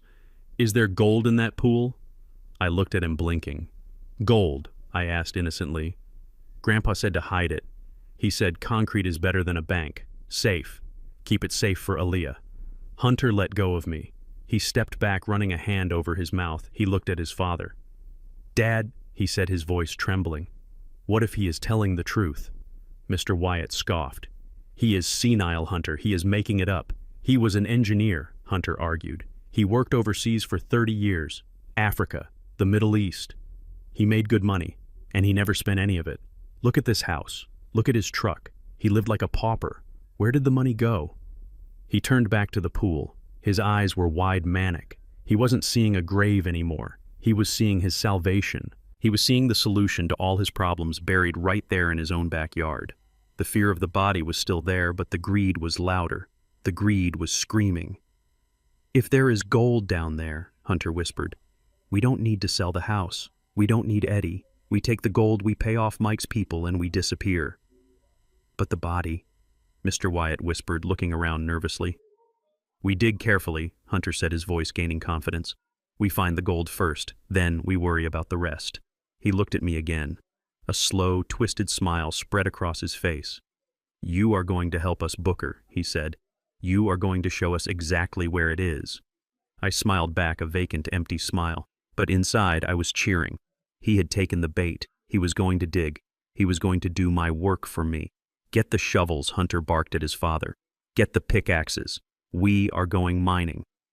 I sat down on the grass and watched them scramble. They were no longer a family. They were a pack of hyenas fighting over a carcass, and they were about to dig their own prison cells. The first crack in the concrete would be the beginning of the end, and I would be there to watch it crumble. The zip ties bit into my wrists, cutting off the circulation to my hands. I sat bound to one of my own kitchen chairs, the wood hard against my spine. My kitchen, the heart of my home, had been transformed into a torture chamber. The smell of stale pizza and fear hung heavy in the air. Hunter stood in front of me holding a paring knife, the blade catching the light from the overhead fixture. It was a small knife, one I used to peel apples for Aaliyah when she was little, but in Hunter's shaking hand it looked like a butcher's cleaver. "Where is it, old man?" Hunter hissed. He leaned in close, his face a mask of sweat and desperation. "Where exactly is the gold?" I looked past him to his parents. Mr. and Mrs. Wyatt were leaning against the granite island, watching the scene with a disturbing intensity. They were not horrified. They were not trying to stop their son. They were cheering him on. Their eyes were wide and hungry, fixed on me like vultures waiting for the carcass to open up. "Make him talk." "Hunter," Mrs. Wyatt said, her voice shrill and impatient. "We do not have time for games. If he does not speak, cut him." "That is right," Mr. Wyatt added, taking a sip from a glass of my scotch. "A finger is a small price to pay for a fortune. Show him you mean business, son." I looked at these people, these suburban grandparents who drove a beige sedan and went to church on Sundays. Underneath the veneer of civility, they were monsters. Greed had stripped away their humanity, leaving only a raw animal hunger. They were willing to watch me bleed, willing to watch me be maimed just for the chance to steal a retirement they had not earned. Hunter grabbed my left hand. He slammed it down onto the kitchen table. He pressed the blade of the knife against my pinky finger. The metal was cold against my skin. I felt a line of pain as he applied pressure, not enough to cut through yet, but enough to draw a bead of blood. "I am not asking again," Hunter growled. "You tell me the exact location or you lose this finger. And then the next one. And the next one. I will whittle you down until there is nothing left but a stump and a voice." My heart hammered against my ribs. This was not an act anymore. The fear was real. Hunter was unstable, fueled by adrenaline and the crushing weight of his debts. One slip of his hand, one spasm of rage, and I would be maimed for life. But I knew I could not break character completely. If I became too lucid too suddenly, they might realize I had been playing them all along. I had to thread the needle between a terrified old man and a truthful confessor. I let out a high, thin wail of pain and terror. I tried to pull my hand back, but Hunter's grip was iron. "Please," I cried, tears leaking from my eyes. "Please do not cut me. I will tell you. I will tell you everything." Hunter eased the pressure on the knife, just a fraction. "Talk," he commanded. "And do not lie to me, Booker. I will know." I took a shuddering breath, letting my head loll back. I looked at the ceiling as if searching for a memory in the fog of my mind. "Africa," I whispered. It was back in the 80s. I was working on the dam project in Lagos. The currency was crashing. The government could not pay us in dollars. They paid us in bullion. Gold bars. Mr. Wyatt asked, stepping forward, his drink forgotten. "Yes," I said, nodding frantically. "Pure gold. 50 bars. I brought them back in my tool crates, smuggled them past customs. Why bury it?" Hunter asked, pressing the knife down again. "Why not put it in a safety deposit box?" The IRS eye blurted out, my eyes darting around the room. They were watching me. They audited the firm. If they found the gold, they would take it all. I had to hide it. I had to put it somewhere they would never look. Somewhere permanent. I paused, letting the story sink in. I saw the greed blooming on their faces, replacing the cruelty. They were hooked. Now I had to reel them in with the details. I had to use my authority as an engineer to make the lie unbreakable. I poured the pool myself, I said, my voice gaining a bit of strength, a bit of technical precision. I designed a false bottom, reinforced concrete, 5,000 psi. I laid a grid of rebar over the box to scramble metal detectors. You cannot scan for it. You have to know where it is. Where is it? Mrs. Wyatt demanded, pushing off the counter and coming to stand right next to me. The deep end, I said. 3 feet from the main drain. I buried the box first. It is lead-lined to stop radiation scanners. Then I poured 2 feet of concrete over it. Then I built the pool shell on top. It is deep, Hunter. You have to go deep. Hunter pulled the knife away from my finger. He looked at the blade, seeing the smear of my blood, and then he wiped it on his pants. He looked at his parents. A slow, manic grin spread across his face. Lead-lined, he whispered. Reinforced concrete. That is why nobody ever found it. That is why he lives like a pauper. He is sitting on a dragon's hoard. 50 bars. Mr. Wyatt did the math aloud, his voice trembling. At current market prices, that is over $3 million. Maybe 4. Hunter laughed. It was a jagged, hysterical sound. We are rich, he shouted, throwing his arms up. We are filthy rich. He turned back to me, his eyes shining with a feverish light. He grabbed my face, squeezing my cheeks until my teeth hurt. You old miser, he said. You were holding out on us. You let us struggle while you had millions buried in the backyard. I did not answer. I just trembled, letting my eyes drift shut as if the effort of the confession had exhausted me. But inside I was calculating. I had given them the bait, I had given them a target, and I had given them a reason to ignore the one thing that should have stopped them, the body. Hunter seemed to have completely forgotten about Mike, the man he had murdered and buried in that same concrete. The promise of gold had wiped his memory clean. The fear of prison was gone, replaced by the intoxication of instant wealth. He was not thinking about evidence anymore. He was thinking about Ferraris and penthouses. We need to dig, Mr. Wyatt said, his voice urgent. We need to get it out now, before anyone else comes sniffing around. Hunter nodded vigorously. Yes. We dig. Tonight. He looked at me. You are going to show us exactly where Booker. You are going to point to the spot. I nodded weakly. Yes, I will show you. Just do not hurt me. He won't hurt you, Mom. Mrs. Wyatt said, her tone suddenly changing from vicious to dismissive. Not if you make us rich. Hunter cut the zip ties on my wrists. The plastic snapped and blood rushed back into my hands painfully. I rubbed my wrists, keeping my head down. Get up, Hunter ordered. We have work to do. He pulled me out of the chair. I stumbled, leaning on the table for support. They didn't care about my condition. They only cared that I was conscious enough to point a finger. Hunter ran to the back door and threw it open. The heat of the afternoon had faded, but the air was still heavy and humid. He looked out at the concrete slab, his eyes devouring it. He wasn't seeing a crime scene. He was seeing a bank vault. He turned back to his father. Dad, get the tools from the garage. Sledgehammers, pickaxes, everything you can find. We need something bigger, Mr. Wyatt said. That is reinforced concrete, Hunter. A pickaxe won't scratch it. Hunter paced the kitchen, his hands in his hair. You are right. We need a jackhammer. We need heavy equipment. We can't rent a jackhammer, Mrs. Wyatt hissed. It is too loud. The neighbors will call the police. Let them call. Hunter shouted. By the time they get here, we will be gone. We will have the gold, and we will be halfway to Mexico. He was spiraling. The logic centers of his brain had shut down. He was operating on pure greed and adrenaline. This was exactly what I wanted. A rational man would stop. A rational man would worry about the noise, the neighbors, the dead body. But Hunter was not rational. He was an addict, and gold was his new drug. He grabbed his phone. I know a guy, he said, his fingers flying across the screen, a contractor who owes me a favor. He has an electric breaker. It is quieter than the pneumatic ones. I will get him to drop it off. No witnesses, Mr. Wyatt warned. He won't come in, Hunter said. He will leave it in the driveway. I will tell him I'm doing a renovation. He made the call, barking orders into the phone, his voice high and tight. He paced back and forth, stepping over the spot where I had licked up the soup. He didn't even see me anymore.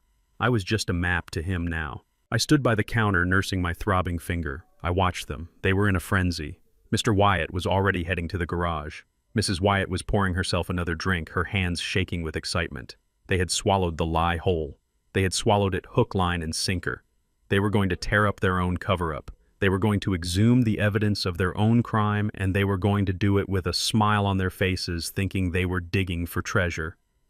I felt a dark satisfaction settle in my chest. It was a dangerous game I was playing. If they dug and found the body before the police arrived, if they realized there was no gold while they still held the weapons, they would kill me instantly. I had to time this perfectly.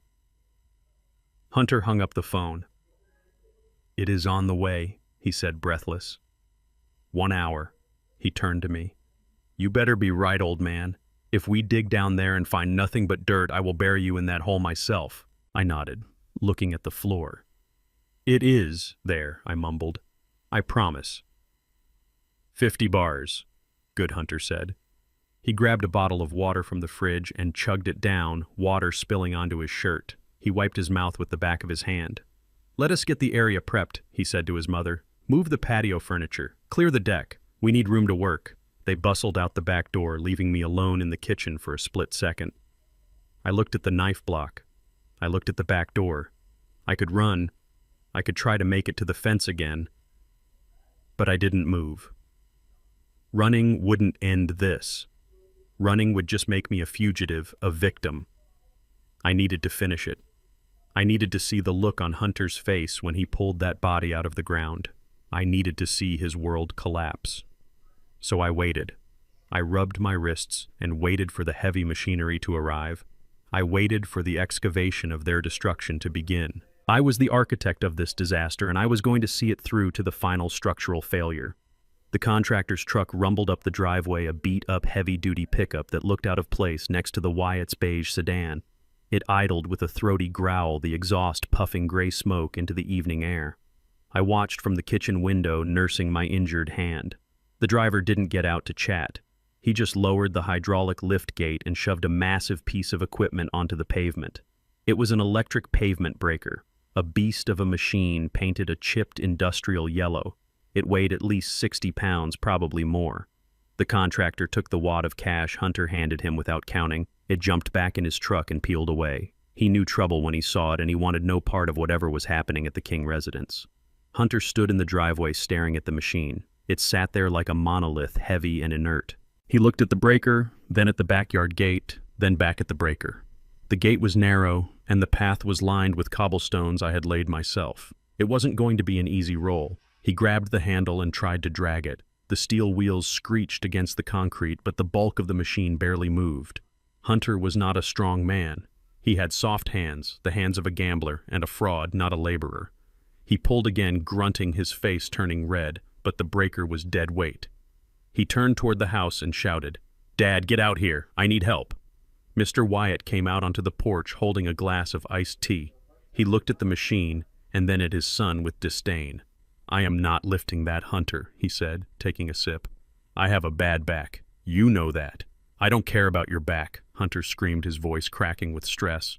"I paid $5,000 to get this thing here. We need to get it to the pool. Get down here and grab the other end, mister." Wyatt set his glass down on the porch railing with a heavy sigh. He walked down the steps, moving stiffly. He was an old man too, not much younger than me, but he had lived a soft life. He grabbed the front of the machine while Hunter took the handles. On 3, Hunter grunted. 1, 2, 3, lift. They heaved. The machine rose an inch, then slammed back down. Mr. Wyatt cried out, clutching his lower back. "It is too heavy," he whined. "We need a dolly." "We don't have a dolly," Hunter snapped. "Mom, get out here." Mrs. Wyatt appeared in the doorway. She was wearing white linen pants and sandals. She looked at the scene with horror. "You cannot be serious," she said. "I am not touching that greasy thing. Look at my nails, Hunter." "Get down here now," Hunter roared. "Do you want the gold or not? If we don't dig, we don't get paid. And if we don't get paid, we are all dead. Do you understand? Dead." The word hung in the humid air, heavy and absolute. Mrs. Wyatt flinched. She walked down the driveway, stepping gingerly in her expensive sandals. She looked at her husband and son with pure hatred. "Grab the middle," Hunter ordered. And so the three of them, the high society Wyatts, bent their backs to the labor. They grunted and cursed, dragging the heavy steel machine inch by agonizing inch. Mrs. Wyatt broke a nail and screamed a string of profanities that would make a sailor blush.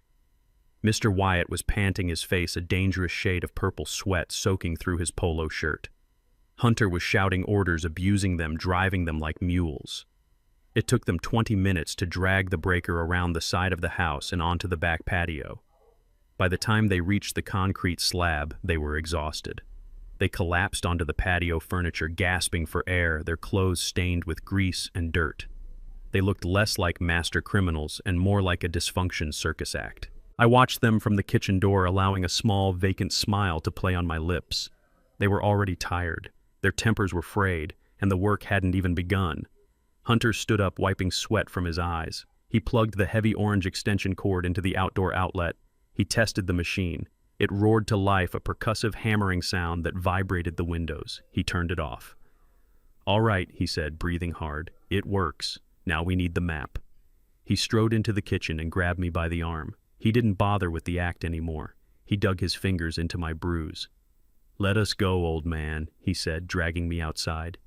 "X marks the spot." He pushed me out onto the patio. The heat of the day was fading, but the concrete was still warm, radiating the sun's energy. The slab looked massive, gray, and impenetrable. It was a tombstone, a blank slate covering a multitude of sins. "Where is it?" Hunter demanded, shoving me toward the center of the pool. "Show me exactly where to drill." I stumbled and caught my balance with my cane. I looked around, acting confused, acting like the geography of my own backyard bewildered me. I looked at the rose bushes. I looked at the fence. I looked at the sky. Hunter slapped the back of my head. "Focus. The gold. Where did you bury the box?" I took a deep breath. This was the critical moment. I had to place them perfectly. I had to put them right on top of the body, but I also had to make sure they dug deep enough to hit it without giving up halfway through. The deep end, I mumbled, pointing with my cane. It was right here, near the drain. I walked to the spot where I knew the slope of the pool bottomed out. I tapped the concrete. "Here," I said. "But it is deep." Grandpa didn't want anyone to find it. "How deep?" Mrs. Wyatt asked, walking onto the slab, her heels clicking on the concrete. 5 feet, I lied. Maybe 6. "And there is a cage." "A cage?" Hunter asked, frowning. "What are you talking about?" "Steel," I said, my voice dropping to a conspiratorial whisper. "Rebar, thick as your thumb." I welded a cage around the box. "To stop the thieves, to stop the scanners. You have to cut through the steel, Hunter. You have to break the concrete, then cut the steel." Hunter looked at the spot I was pointing to. He looked at the heavy breaker. He looked at his aging parents. 6 feet of concrete and steel," he muttered. "That is going to take all night." Mr. Wyatt kicked the ground. "We can do it," he said, greed lighting up his tired eyes. "For $3 million, I will dig to China. Let us get started." Hunter grabbed a can of orange spray paint from the pile of tools. He painted a large, crude X on the spot I had indicated. The paint hissed, staining the pristine gray surface. It looked like a target. "Sit over there," Hunter ordered, pointing to a lawn chair in the corner of the patio. "And don't move. If you try to run, I will break your legs with a sledgehammer." I shuffled over to the chair and sat down.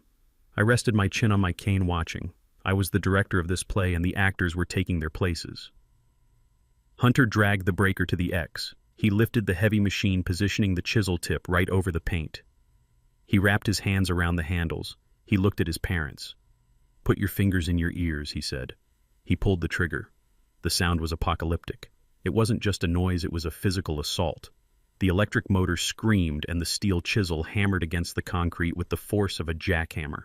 The sound echoed off the brick walls of the house, amplified by the enclosed yard. It was a staccato roar that shattered the peace of the suburban evening. Dust exploded into the air, a gray cloud of silica and grit. Hunter's body shook violently with the vibration, his teeth rattling in his head. He bore down on the machine, fighting to keep it steady. The concrete chipped and sparked. A small crater began to form. He drilled for 5 minutes straight. The noise was relentless. When he finally let go of the trigger, the silence that followed was ringing and heavy. He was covered in gray dust. His hands were vibrating even after he let go. He looked down. He had made a hole maybe 3 inches deep. "This is going to take forever," he spat, spitting grit. "Keep going," Mrs. Wyatt yelled over the ringing in her ears. "Don't stop." He started again. The hammering resumed, tearing through the neighborhood. I watched the lights in the houses next door flick on. I saw curtains twitch. People were home. People were eating dinner, putting their kids to bed. and now there was a construction site erupting in their backyard. 10 minutes later, the gate rattled. "Hey," a voice shouted from the other side of the fence. It was Mr. Henderson, my neighbor to the left. He was a retired Marine, a man who valued peace and quiet above all else. "What is going on over there, Booker?" "It is 8 o'clock at night." Hunter froze. He let go of the breaker. He looked at me, panic flaring in his eyes. "Say something," he hissed at me. "Tell him it is a renovation." I didn't say a word. I just stared at him blankly. "Hey!" Henderson shouted again, pounding on the wood. "Cut the racket or I am calling the cops." Hunter grabbed a shovel from the pile of tools. He marched to the fence, his face twisted in a snarl. He wasn't thinking rationally. He was a man protecting his gold, protecting his secret. "Mind your own business, Henderson." Hunter screamed over the fence, his voice cracking. "We are fixing a pipe. It is an emergency." "It doesn't sound like a pipe," Henderson yelled back. "It sounds like you are tearing the foundation apart. You have 5 minutes to shut it down or the police are coming." Hunter slammed the shovel against the fence, the wood splintering. "Call them," he screamed, completely losing control. "Call them and see what happens. This is private property. Get away from my fence or I will come over there and make you regret it." There was a silence on the other side of the fence. A heavy, pregnant silence. Henderson wasn't a man who took threats lightly. "You just made a big mistake, son," Henderson said, his voice low and calm. "A very big mistake." I heard his footsteps retreating. I heard his back door close. Hunter stood there, chest heaving, the shovel gripped in his white knuckles. He turned back to the patio. His parents were staring at him wide-eyed. "He is going to call them," Mrs. Wyatt whispered. "The police are coming." "Let them come," Hunter said, his eyes wild. "We have time. We have to dig faster. We get the gold and we go. We don't stop. We don't stop for anything." He ran back to the breaker. He didn't look tired anymore. He looked possessed. He grabbed the handles and pulled the trigger. The hammering started again, louder and more desperate than before. I sat in my chair and watched. He had just threatened a neighbor. He was creating a disturbance of the peace. He was digging up a body. And he was doing it all while I watched, perfectly safe in my guise of senility. The clock was ticking. The police were coming. And Hunter was digging his way straight to hell. The hammering of the pavement breaker was a relentless rhythm that seemed to synchronize with the pounding of my own heart. Hunter was sweating profusely, his shirt clinging to his back as he wrestled with the machine. A small crater had formed in the concrete, surrounded by jagged chunks of gray debris. It was barely a foot deep. He had 4 more feet to go before he hit the steel cage I had lied about, and another foot of dirt before he hit the corpse he had buried. It was 10 o'clock at night. The neighborhood was quiet except for the construction noise emanating from my backyard. Suddenly, a pair of headlights swept across the front of the house, illuminating the living room window. A car door slammed. Heavy footsteps crunched on the gravel driveway. Hunter stopped drilling. The sudden silence was jarring. He looked toward the side gate, his eyes wide with fear. "Is it the cops?" Mrs. Wyatt whispered, clutching her husband's arm. Hunter grabbed the shovel again, holding it like a weapon. "Stay here," he hissed. He walked to the gate and peered through the slats. I strained to listen. Hunter Wyatt, a deep, authoritative voice, called out, "Open this gate!" It wasn't the police. It was Harrison. My old friend, my war buddy, my lawyer. He had arrived right on schedule. Hunter hesitated, then unlatched the gate. He opened it just a crack, blocking the entrance with his body. "What do you want?" he demanded. "This is private property." The gate swung open forcefully, pushing Hunter back. Harrison stepped into the yard. He was wearing a dark suit that made him look like an undertaker. He held a leather portfolio in his hand. He looked past Hunter, ignoring him completely, and scanned the yard until his eyes landed on me sitting in the corner. He gave me a barely perceptible nod. "I am looking for Booker King." "Harrison," said his voice carrying easily across the yard. "I am his attorney." Hunter stepped in front of Harrison, trying to block his view of the hole in the concrete. "My father-in-law is indisposed," he said quickly. "He is sick. He can't talk right now." "I am not here to talk to him," Harrison said, pulling a document from his portfolio. "I am here to serve notice." He thrust the paper at Hunter. Hunter took it, looking confused. He held it up to the light coming from the kitchen window. "What is this?" he asked. "Notice of seizure," Harrison said, his voice cold and official. "Mr. King has unpaid back taxes dating back 5 years. The IRS has placed a lien on this property. You have 12 hours to vacate the premises before the marshals arrive to lock it down." It was a lie, a beautiful, meticulously crafted lie. I had paid my taxes early every year for 40 years, but Hunter didn't know that. Hunter only knew about debts he didn't pay. Hunter only knew fear. 12 hours, Hunter stammered. That is impossible. We live here. Not anymore, Harrison said. The property is being seized. Anything left inside at noon tomorrow becomes property of the state, including whatever construction project you have going on back here. Harrison gestured to the breaker and the pile of rubble. You can't do this, Hunter shouted, crumbling the paper in his fist. This is my house. I have rights. You have nothing, Harrison replied, stepping closer, his face hard. You are a squatter, and if you are not gone by noon, you will be a prisoner. Hunter stared at him, his chest heaving. The walls were closing in. The neighbors were angry, the police were a threat, and now the government was coming to take the land he was standing on, the land that held his salvation and his damnation. He looked back at the hole in the concrete. It was too shallow. He needed time. He needed days, not hours, but he didn't have days. He had tonight. Get out, Hunter whispered.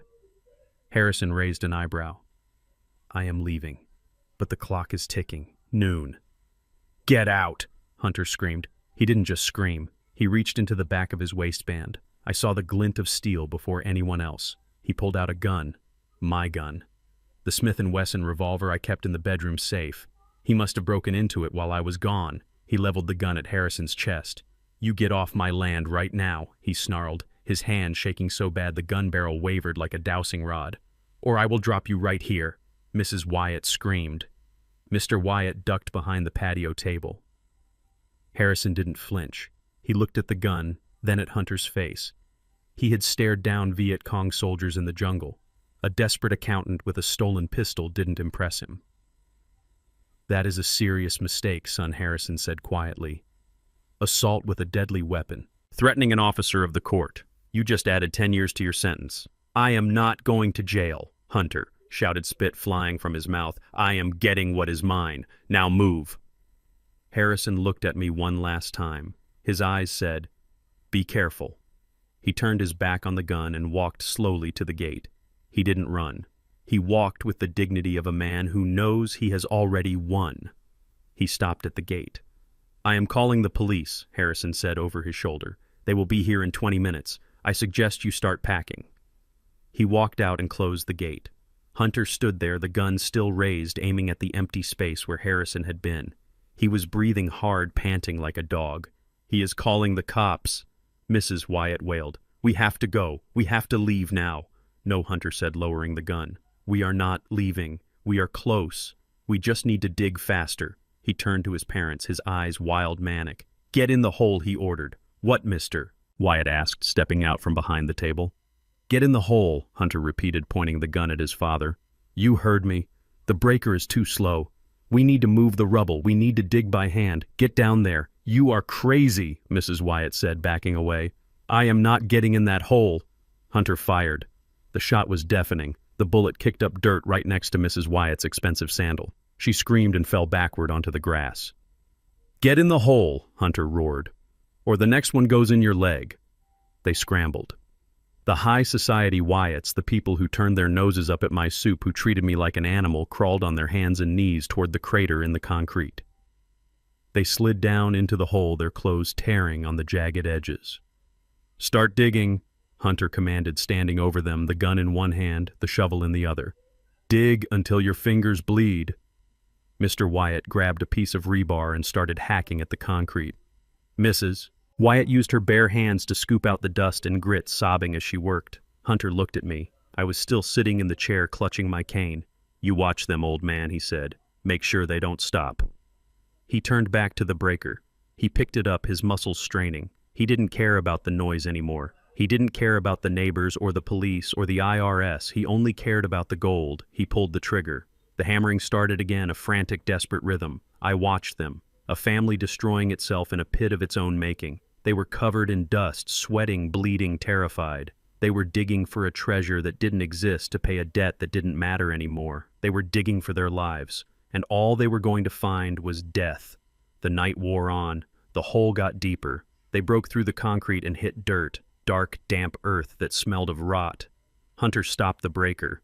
He shone a flashlight into the hole. "We are through," he whispered. "We are through the concrete." He looked at his parents huddled in the mud at the bottom of the pit. "Keep going," he said.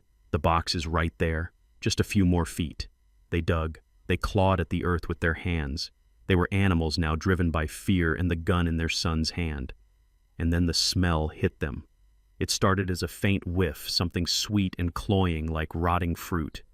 But as they dug deeper, it became stronger, a heavy, suffocating stench of decay. Mrs. Wyatt gagged. She covered her mouth with her muddy hand.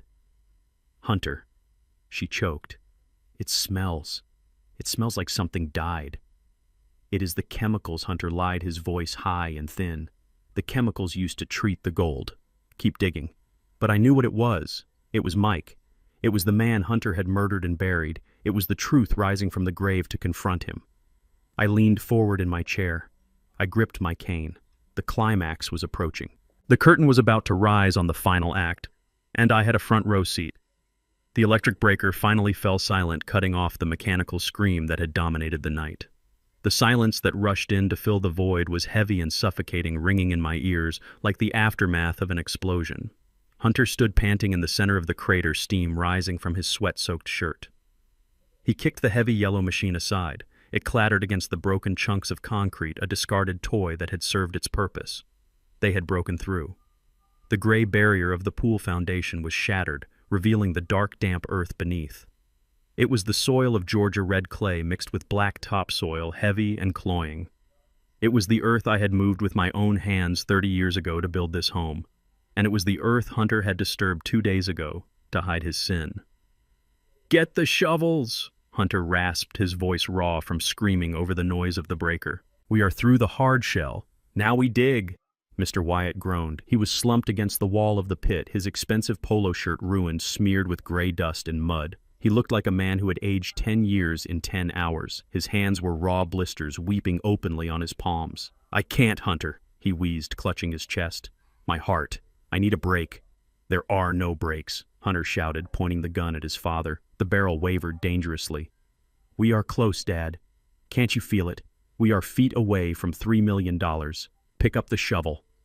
Mrs. Wyatt was weeping softly, a continuous high-pitched sound that grated on my nerves.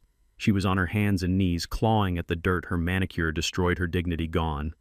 She looked up at her son, her makeup streaked with tears and grit. "Hunter, please," she begged.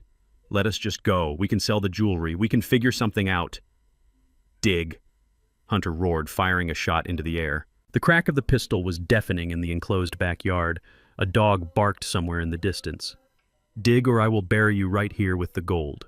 They dug. Driven by a terror more primal than exhaustion, they attacked the earth.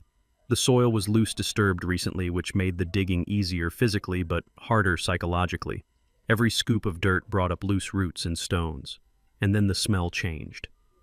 It had been a subtle underlying note of decay before, masked by the dust of the concrete and the exhaust of the breaker. But as they removed the layer of earth that sealed the grave, the scent bloomed. It was thick and heavy, a sweet, sickly odor that coated the back of the throat and refused to leave. It was the smell of organic matter breaking down in the heat. It was the smell of bloating and gases releasing. It was the smell of Mike. I watched from my chair, my hands resting on my cane. I knew that smell intimately from my time overseas, from construction accidents and war zones. It was unmistakable. But I watched to see if greed was strong enough to mask the scent of death. Hunter paused, leaning on his shovel. He sniffed the air, his nose wrinkling. "What is that?" he muttered, looking around the dark yard. "Is it a sewer line? Did we hit a pipe?" "Keep digging," I whispered from my chair, my voice carrying across the silent yard. "It is the earth. It is old earth." They kept going. The hole got deeper. The smell got worse. It became a physical presence, a noxious cloud that hovered over the pit. It wasn't just a smell anymore. It was a taste, a greasy coating on the tongue that tasted of copper and rot. Mrs. Wyatt stopped digging. She stood up in the hole, swaying slightly. Her face had gone a sickly shade of green under the layer of dirt. She put a hand to her throat. "Hunter," she gagged. "Oh God, Hunter. What is it?" he snapped, not looking up from his own frantic shoveling. "The smell," she choked out. "It is not a sewer. I know that smell, when your grandmother died before the undertaker came. It smells like that." She doubled over and vomited. The sound was wet and violent. She retched, heaving up the expensive steak and wine she had consumed earlier right into the hole they were digging. "It is a body," she screamed, wiping her mouth with a trembling hand. "It smells like a dead body." "Hunter, what is down here?" Hunter stopped. He stood frozen, the shovel halfway into the dirt. For a second I saw a flicker of reality in his eyes. The memory of what he had done. The image of the man he had killed with a shovel just like the one he was holding. The fear flashed across his face, stark and terrifying. But then the greed slammed back down like a steel shutter. He shook his head violently, his eyes going wide and bloodshot. He refused to see it. He refused to smell it. If he admitted there was a body, the dream was over. If he admitted the smell was death, he was a murderer, not a millionaire. "No," he screamed, his voice cracking. "No, it is not a body. You are stupid. You are a stupid old woman. It is rotting flesh," Mrs. Wyatt wailed, scrambling to get out of the hole, clawing at the dirt walls. "Let me out. I want out." "Get back down there," Hunter yelled, grabbing her ankle and dragging her back into the mud. "It is the chemicals," he shouted, inventing the lie on the spot, his mind frantically spinning to protect his delusion. "It is the preservatives," the old man told me. "They used chemicals to treat the gold bars to keep them from corroding in the damp soil. Sulfurs and acids. That is what you smell." He looked at me, his eyes pleading for confirmation, pleading for me to sustain his madness. "Tell her, old man," he shrieked, waving the gun at me. "Tell her it is the chemicals. Tell her about the gold treatment." I looked at him. I saw a man whose soul had been completely eroded by avarice. He was standing on top of a corpse, breathing in the stench of his own crime and convincing himself it was the perfume of wealth. "Yes," I said, my voice flat and vacant. "The chemicals, strong stuff, keeps the gold shiny. Grandpa said it smells like the devil's breath, but it keeps the gold safe. See?" Hunter screamed triumphantly, turning back to his parents. "See? It is just chemicals. It is part of the process. It means we are close. The smell means we are right on top of it." Mr. Wyatt looked doubtful. He was holding a handkerchief over his nose, his eyes watering. "It smells like meat, Hunter. Rotten meat." "It is the gold," Hunter insisted, digging furiously now, throwing dirt over his mother's shoes. "Gold doesn't rot, Dad. Think about the money. Think about the debt. Do you want to go to jail for my debts? Or do you want to fly to the Cayman Islands first class?" He was manic. He was digging with a speed that was terrifying to watch. He was a machine fueled by psychosis. "Dig," he chanted. "Dig for the gold. Ignore the smell. It is just the smell of money." Mrs. Wyatt was sobbing, dry heaving, but she picked up her trowel. She was broken. She was terrified of her son, terrified of the gun, and terrified of the poverty that awaited them if they stopped. So she dug. She dug into the reeking earth, crying and retching, convincing herself that the horror she was uncovering was actually her salvation. I watched them, a tableau of madness in the moonlight. They were waist-deep in the grave now. The sides of the hole were steep and slick. They were trapped in there just as surely as Aaliyah had been trapped in the shed. I shifted in my chair. The zip ties on my ankles chafed. I had cut the ones on my wrists hours ago with the shard of glass I had palmed, but I kept my hands behind my back, maintaining the illusion of captivity. I needed them to go deeper. I needed them to expose the body fully before the police arrived. But they were digging too fast. They were reckless. If Hunter struck the body with the shovel blade, if he realized it was soft flesh before he saw it, he might panic and try to cover it up again. I needed him to be careful. I needed him to unveil his crime like a masterpiece. "Psst," I hissed. Hunter stopped wiping sweat and grime from his forehead. He looked up at me, his eyes wild. "What?" he barked. "What do you want?" I leaned forward in the chair, my eyes wide with feigned anxiety. I looked at the hole, then looked around the yard as if checking for spies. "You are close," I whispered, my voice trembling. "Too close. You have to be careful now." Careful of what Hunter asked, climbing halfway out of the hole to hear me better. "The protection," I said. "Grandpa didn't just bury it. He trapped it."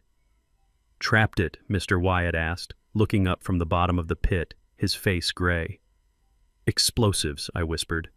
"Mining charges. From the quarry." Hunter went pale. "Explosives? You didn't say anything about explosives." "I forgot," I whined, tapping my head. My memory. It comes and goes. But I remember now. The box. It is rigged. Anti-theft. If you hit it too hard with a shovel, if you crack the casing without disarming it. Boom. I made a small exploding motion with my hands. The house goes, I whispered. The yard goes. We all go. Vaporized. Hunter looked down at the shovel in his hand. He looked at the dirt at his feet. He looked at his parents huddled in the kill zone. You crazy old bat, he whispered. You mind your own backyard. Not me, I said innocently. Grandpa. He said better to destroy the gold than let a thief take it. He said greedy hands should lose their fingers. Mrs. Wyatt screamed. She scrambled up the side of the hole, clawing at the grass, trying to pull herself out. Get me out of here. I am sitting on a bomb. Hunter pushed her back down. Stay there. We are going to die, she shrieked. He said it is rigged. Shut up, Mom, Hunter hissed. We just have to be careful. We have to go slow. He looked at me, his eyes narrowing. How do we disarm it?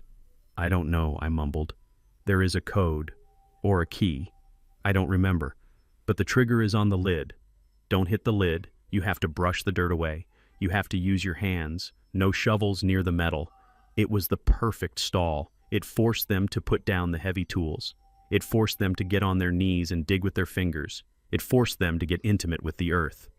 Use your hands, Hunter ordered, his voice shaking. Put the shovels down. Scrape the dirt away gently. If you feel metal, stop. Do not hit it. They obeyed. They knelt in the mud, the smell of death surrounding them thick and cloying. They began to scrape at the earth with their bare hands. They were terrified. Every stone they touched made them flinch. Every root they pulled felt like a tripwire. Faster, Hunter urged from the edge of the pit, the gun trained on them. But gently. Don't kill us.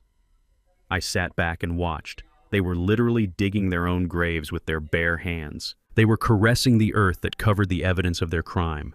They were inching closer to the face of the man they had murdered, thinking they were defusing a bomb to get to a fortune. The tension was palpable. The air was electric with fear. The smell was getting worse. I could see flies beginning to gather, buzzing in the beam of the work light Hunter had set up. Keep going, I whispered into the darkness, just a little deeper. I checked my watch. Harrison had made the call. The police were en route. I had to time the reveal perfectly. I had to make sure the body was exposed the moment the sirens started. I have something. Mr. Wyatt whispered, his voice trembling. I feel something hard. Don't hit it, Hunter screamed, jumping back. Don't hit it! Brush it off, Mrs. Wyatt sobbed. Brush it off gently. They scraped at the dirt. I leaned forward. This was it. Is it the box? Hunter asked, leaning over the edge, the greed warring with the fear of the imaginary bomb. It is soft, mister, Wyatt said, confused. It is wrapped in something. Canvas or plastic. The burlap sack, I thought. He wrapped him in drop cloths. It is the protective cover, Hunter said, his voice filled with hope. Unwrap it. Cut it open. The gold is inside. Mr. Wyatt pulled a pocket knife from his pants. His hands were shaking so bad he almost dropped it. He leaned over the dark shape protruding from the dirt. Do it, Hunter whispered. Cut it. I held my breath. The stage was set. The audience was about to arrive, and the Wyatts were about to open the most expensive package they would ever receive. The three of them were on their knees in the mud, worshiping the god of greed in a temple of filth. Hunter, Mrs. Wyatt, and Mr. Wyatt were huddled together at the bottom of the pit, scraping away the earth with trembling fingers, terrified that one wrong move would trigger the imaginary explosives I had warned them about. Their heads were down, their eyes fixed on the dirt, their backs to me. The work light Hunter had set up cast long, distorted shadows against the brick wall of the house, creating a grotesque puppet show of their desperation. I sat in the lawn chair, my heart beating a slow, steady rhythm against my ribs. I felt the shard of glass in my palm. It was a jagged piece of the water glass Mrs. Wyatt had forced on me earlier, the one I had pretended to drop in my senile tremors. I had palmed it while they were distracted by the arrival of the pavement breaker. Now it was my key to freedom. I slid the glass between my wrists. The plastic zip tie was thick, industrial grade, but the glass was razor sharp. I began to saw. I had to be careful. One slip and I would slice my own radial artery. I worked the glass back and forth, feeling the friction heat up the plastic. My wrists were raw and bleeding, but I ignored the pain. Pain was just information. It told me I was still in the fight. Hunter shouted something at his mother, a curse about her moving too slow. His voice covered the faint rasping sound of the glass cutting the plastic. I sawed harder. Suddenly, the tension gave way. The tie snapped with a soft pop. My hands were free. I didn't move immediately. I kept my hands behind my back, maintaining the illusion. I watched them. They were completely absorbed in their task, terrified of the bomb, terrified of the body, terrified of poverty. They had forgotten about me. I was just a piece of furniture to them, a senile old man who was no longer a threat. That was their fatal mistake. You never turn your back on the engineer until the building is finished. I stood up slowly, my knees protesting in silence. I left the cane leaning against the chair. I wouldn't need it where I was going. I took a step backward onto the grass. The wet earth muffled my footsteps. I moved into the shadows, skirting the edge of the patio light. I was a ghost in my own backyard. I reached the back door. It was open just a crack, the way they had left it in their haste to get the tools. I slipped inside. The cool air of the house hit me, sweat drying instantly on my skin. I moved through the kitchen, past the mess they had made, past the evidence of their intrusion. I went straight to the living room sofa. I reached down into the crevice between the cushions. My fingers brushed the cold plastic of the burner phone I had hidden there earlier. I pulled it out. It was still recording, still capturing the audio of their madness. But audio wasn't enough. Not for what I had in mind. I needed the world to see them. I needed to paint a picture that no lawyer could ever erase. I took the stairs 2 at a time, ignoring the fire in my legs. I went to the master bedroom on the 2nd floor. This was my room, the room I had shared with my wife, the room that overlooked the entire backyard. I walked to the window. It was dark, but I didn't turn on the light. I didn't want to alert them. I peered through the blinds. The view was perfect. From this angle, I could see everything. The gaping hole in the concrete. The pile of dirt. The 3 figures crawling in the mud like worms. And Hunter standing over them, holding my gun, waving it around like a conductor leading an orchestra of insanity. It looked exactly like what it was, a crime scene in progress. I unlocked my phone. I opened the neighborhood community app, the one the homeowners association used to report lost dogs and suspicious vehicles. It was linked directly to the local police dispatch feed and to the Facebook accounts of 3,000 residents in our district. It was the most powerful weapon I had. I tapped the button that said, "Go live." I propped the phone up on the windowsill, angling it down so the camera lens captured the entire backyard. The work light outside acted as a perfect spotlight, illuminating the Wyatts in high definition. I watched the screen. The counter started at 0, then 1, then 10, then 50. People were awake, people were bored, and people loved a train wreck. I typed a caption with steady fingers. "Murderers digging up a body at 42 Oak Street. Send police." I hit post. I stood there for a second, watching the viewer count climb. 100, 200, comments started popping up on the screen. "Is this real? Oh my God, is that Hunter? Why do they have a gun? Someone call 911. The stage was set. The audience was seated. Now the lead actor had to return to the stage for the final curtain call. I left the phone streaming, a silent electronic witness to their destruction. I turned and ran back down the stairs. I had to be back in that chair before they looked up. I had to be the victim one last time. I slipped out the back door and crept across the grass. They were still digging, still arguing. Hunter was yelling at his father to be gentle, to brush the dirt away. They hadn't noticed I was gone. I sat back down in the lawn chair. I put my hands behind my back, gripping the severed zip tie to make it look intact. I leaned my head forward, letting my mouth hang open. I was back in character. Down in the pit, the energy shifted. Mr. Wyatt stopped scraping. He froze, his hand hovering over the dark shape in the dirt. "Hunter," he whispered, his voice trembling so hard it barely carried to me. "I found the box." Hunter scrambled down into the hole, dropping the shovel but keeping the gun. He pushed his mother aside roughly. She fell back into the mud, whimpering. "Where is it?" Hunter demanded, his eyes wide with a feverish light. "Right here," Mr. Wyatt pointed. "I feel the corner. It is wrapped in canvas." Hunter reached out. His hand hovered over the dirt. He was terrified of the explosives I had invented, but his greed was stronger. He brushed the loose soil away. A dark fabric surface was revealed. It wasn't metal. It was the heavy-duty landscaping fabric Hunter had used to wrap Mike's body. "It is wrapped," Hunter said, his voice filled with awe. He wrapped the gold to protect it. He looked up at me. "You old genius," he shouted. "You wrapped it to keep the moisture out." I nodded slowly, my eyes vacant. "Keep it dry," I mumbled. "Gold likes to be dry." Hunter pulled a box cutter from his pocket. He extended the blade. The click was loud in the silence. "Open it," Mrs. Wyatt hissed, leaning forward, her fear forgotten for a second, replaced by the anticipation of wealth. "Open it, Hunter." Hunter leaned over the shape. He didn't see the shape of a shoulder or a hip. He saw a chest of doubloons. He saw his debts vanishing. He saw his freedom. He pressed the blade against the fabric. I braced myself. This was the moment. The phone in the window upstairs was broadcasting this to the world. The police were minutes away, and Hunter was about to perform the most gruesome unboxing in history. He sliced the fabric. The sound of tearing cloth was sickeningly loud. "Trumpets," he screamed. I hit the jackpot. He grabbed the edges of the fabric and ripped them apart violently, exposing what lay beneath. He expected the glint of gold bars. He expected the shine of wealth. Instead, the work light illuminated a hand. A human hand, gray and bloated, the fingers curled into a claw, reaching up from the grave as if to drag Hunter down with it. A gold watch still sat on the wrist, ticking away the seconds of a dead man's time. The scream that tore out of Mrs. Wyatt's throat was not human. It was the sound of a mind snapping. She scrambled backward, crab walking up the side of the pit, dirt flying from her heels. Hunter didn't scream. He froze. He stared at the hand. He stared at the watch. He knew that watch. He had bought it for Mike as a signing bonus when they started their partnership. He dropped the box cutter. He fell back onto his heels, his breath coming in short, sharp gasps. "No," he whispered. "No, no, no.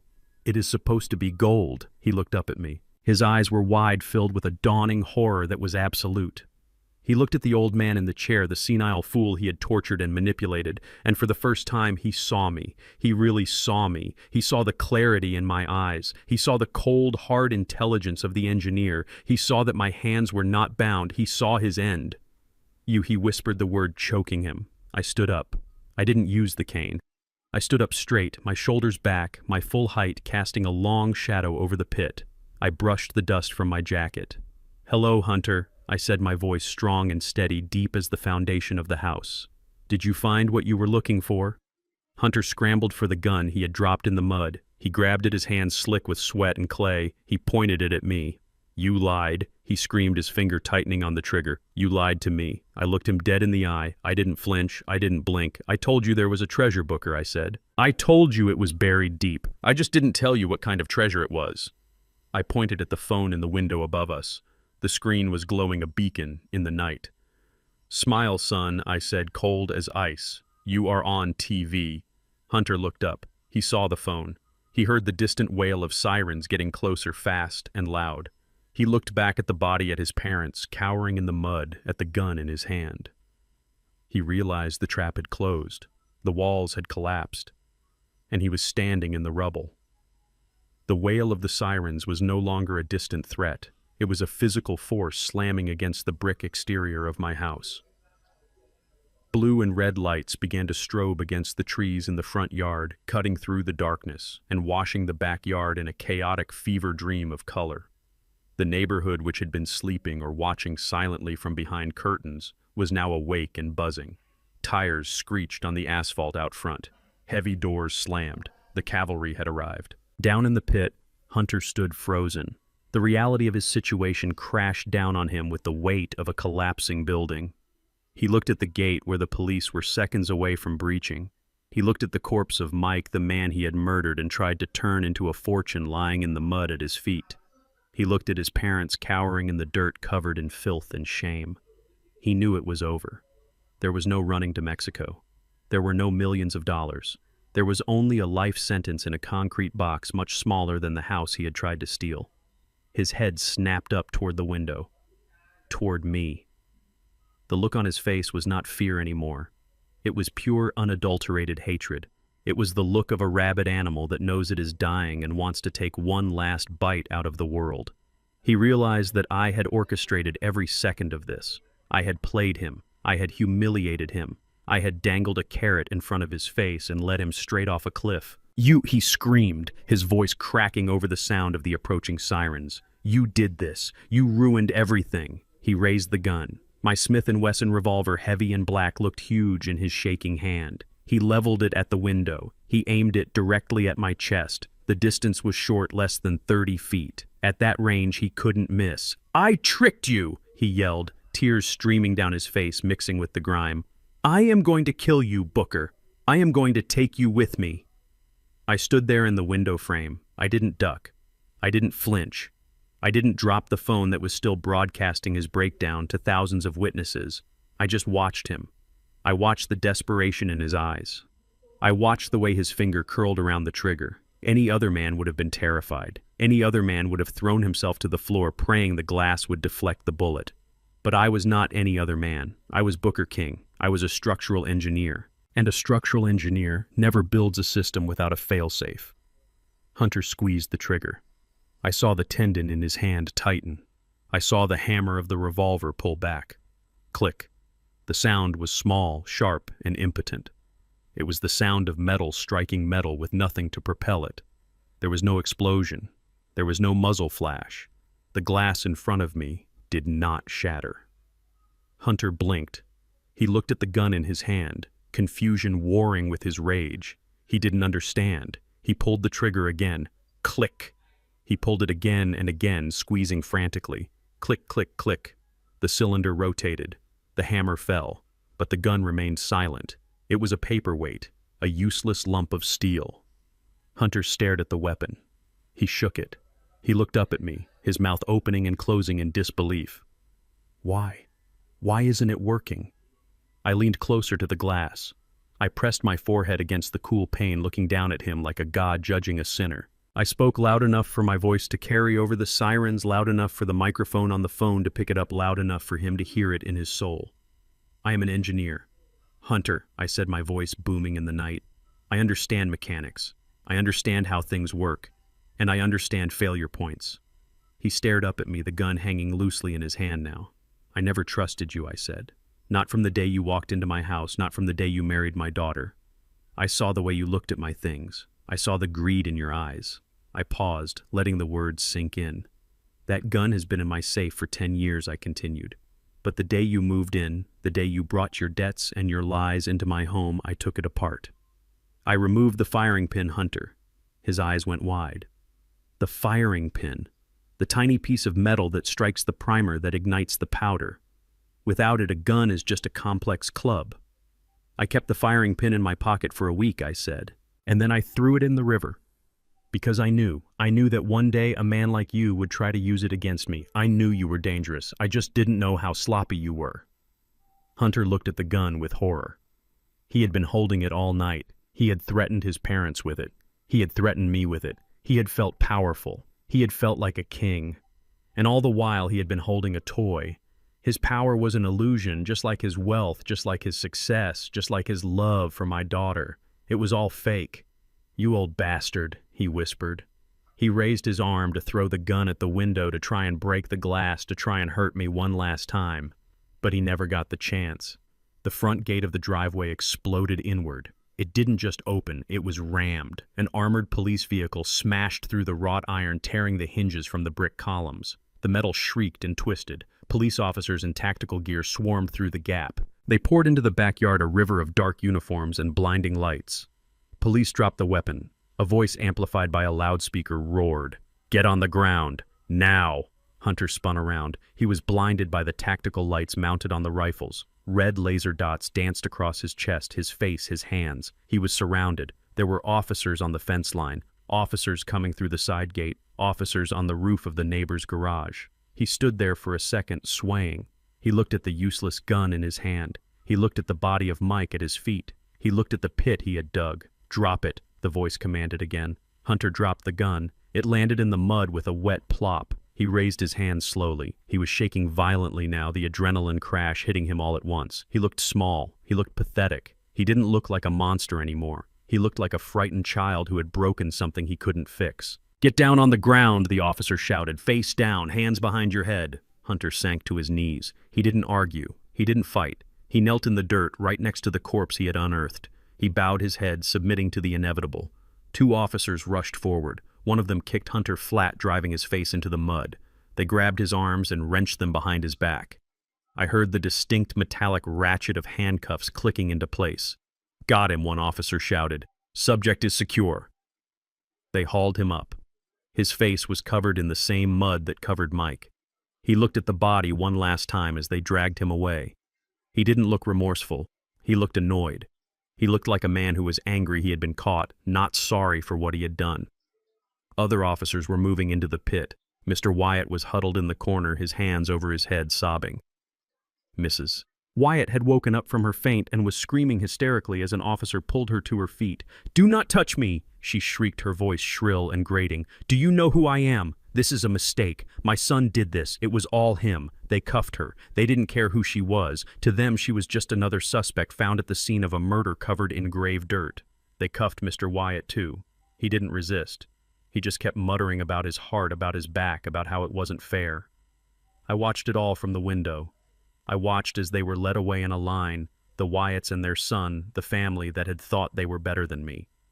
They were paraded past the body, past the hole, past the house they had tried to steal.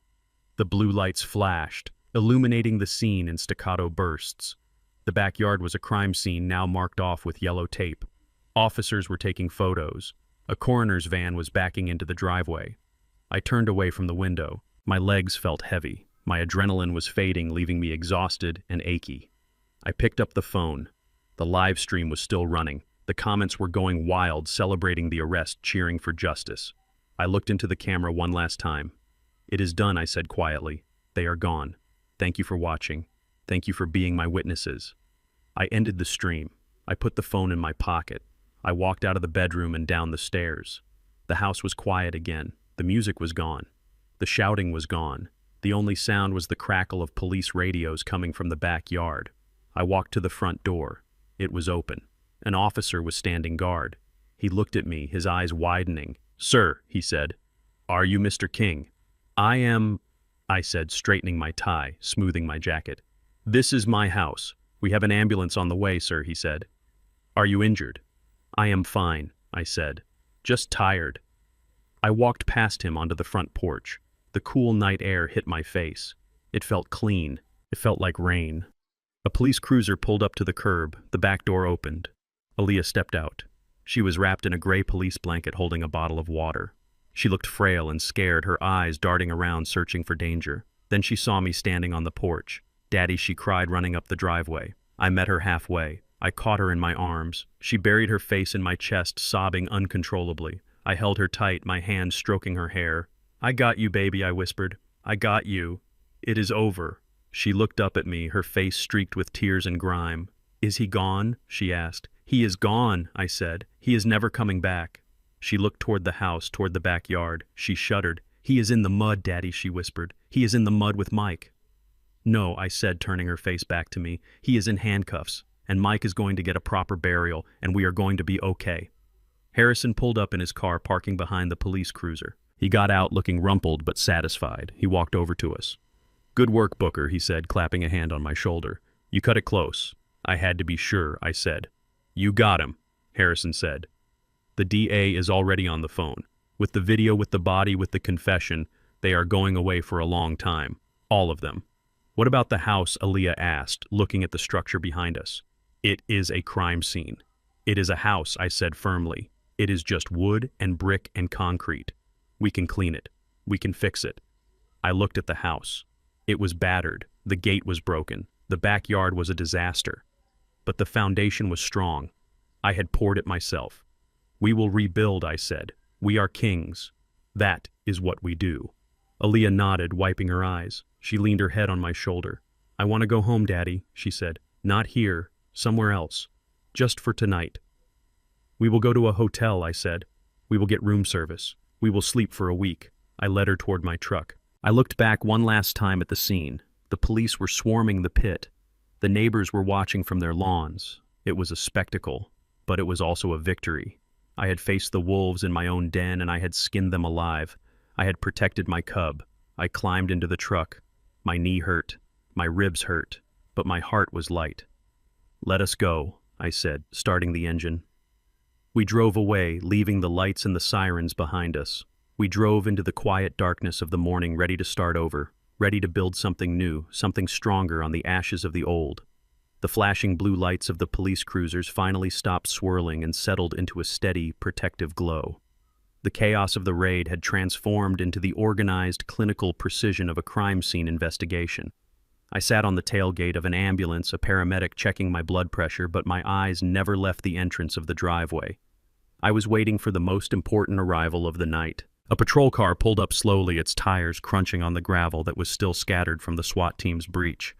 The back door opened and Aaliyah stepped out. She looked small, wrapped in a heavy blanket, but she was walking under her own power. The police had picked her up from the motel room where I had hidden her safe and sound, just as I had promised. She scanned the scene, her eyes wide, taking in the yellow tape, the officers moving with purpose, and the handcuffed figures of the Wyatts being loaded into transport vans. Then she saw me. "Daddy!" She choked out the word, tearing from her throat like a sob. She broke into a run, ignoring the officer who tried to steady her. I slid off the tailgate, my bad knee protesting, but holding firm. I opened my arms, and she collided with me, hitting my chest with the force of a freight train. She buried her face in my neck, her tears hot against my skin. She was shaking violently, releasing days of terror and trauma. I held her tight, my large, rough hands smoothing her hair, shielding her from the sight of the pit in the backyard. "I got you, baby girl," I whispered, my voice thick with emotion. "I got you. It is over. The monsters are gone." She clung to me, her fingers digging into my jacket as if she were afraid I would vanish if she let go. "I saw it, Daddy," she sobbed into my shoulder. "I saw the live stream on the officer's phone. You saved us. You walked right back into the fire for me. I would burn the whole world down for you," I said, kissing the top of her head. "You know that." A heavy hand landed on my shoulder. I looked up to see Sheriff Miller standing there. We had known each other for 20 years, played poker on alternating Fridays, and argued about football at the barber shop. Tonight, he wasn't my card buddy. He was the man who had come to save my life. He looked tired, his face grim, but his eyes held a deep respect. He looked at the hole in the backyard where the coroner team was now carefully working, and then back at me. "You cut it close," Booker Miller said, shaking his head. "You cut it damn close." "I had to be sure, Jim," I said, keeping one arm around my daughter. "I couldn't let them talk their way out of this. You know how slippery Hunter is." Miller nodded, spitting on the ground. "Not anymore. We have the body, we have the weapon, we have the confession on audio. And thanks to your little broadcast, we have about 5,000 witnesses. You gave us irrefutable proof, Booker. Solid as concrete." He paused, looking at the transport van where Hunter sat, his face pressed against the wire mesh of the window, staring at us with dead eyes. "He won't be hurting anyone ever again," Miller promised. "I will make sure of that personally. Go get some rest, Booker. We will hold the scene. Go take care of your girl." I nodded, grateful. I guided Aaliyah toward my truck. We weren't staying here tonight. The house was a crime scene, a broken shell, but it was still standing, and so were we. The legal fallout was swift, brutal, and absolute. 3 days later, we sat in Harrison's office. The room smelled of old leather and expensive cigars, a stark contrast to the mud and rot of the pit. Harrison sat behind his massive oak desk, looking like a judge handing down a sentence from on high. He placed a stack of files on the desk, the sound echoing in the quiet room. He looked at me and then at Aaliyah, who was sitting beside me, holding my hand. "It is done," Harrison said, his voice grim but satisfied. "The district attorney is not looking to make a deal. The evidence is too overwhelming." He opened the first file. Hunter Wyatt is being charged with first-degree murder, kidnapping, aggravated assault, and attempted murder. Harrison listed the charges, ticking them off on his fingers. Because of the premeditated nature of the crime, the financial motive, and the heinous way he disposed of the body, the state is seeking the death penalty. Aaliyah squeezed my hand, her grip tightening. "Death," she whispered. "He buried a man alive," Aaliyah Harrison said gently but firmly. "Or close enough to it. And he planned to do the same to your father. Georgia law is very clear on this. He is going to death row." I felt a cold shiver pass through me. I didn't take joy in the death of another man, even one as evil as Hunter. But I felt a sense of balance, a structural correction, and the parents I asked. Harrison opened the second file. Conspiracy to commit murder, accessory after the fact fraud, and elder abuse. They are both over 65. The prosecution is pushing for life without parole. Given their age, it is a death sentence by another name. They will die in prison, Booker. They will never see the outside of a cell again. He leaned back in his chair, steepling his fingers. And there is more. The court has granted an immediate seizure of all Wyatt assets to pay for restitution and legal fees. Their house, their cars, their retirement accounts, everything. It is all being liquidated. The money will go to Mike's family and to cover the damages to your property. They lost everything, I said quietly. They gambled everything, Harrison corrected. And they lost. They wanted your house, Booker.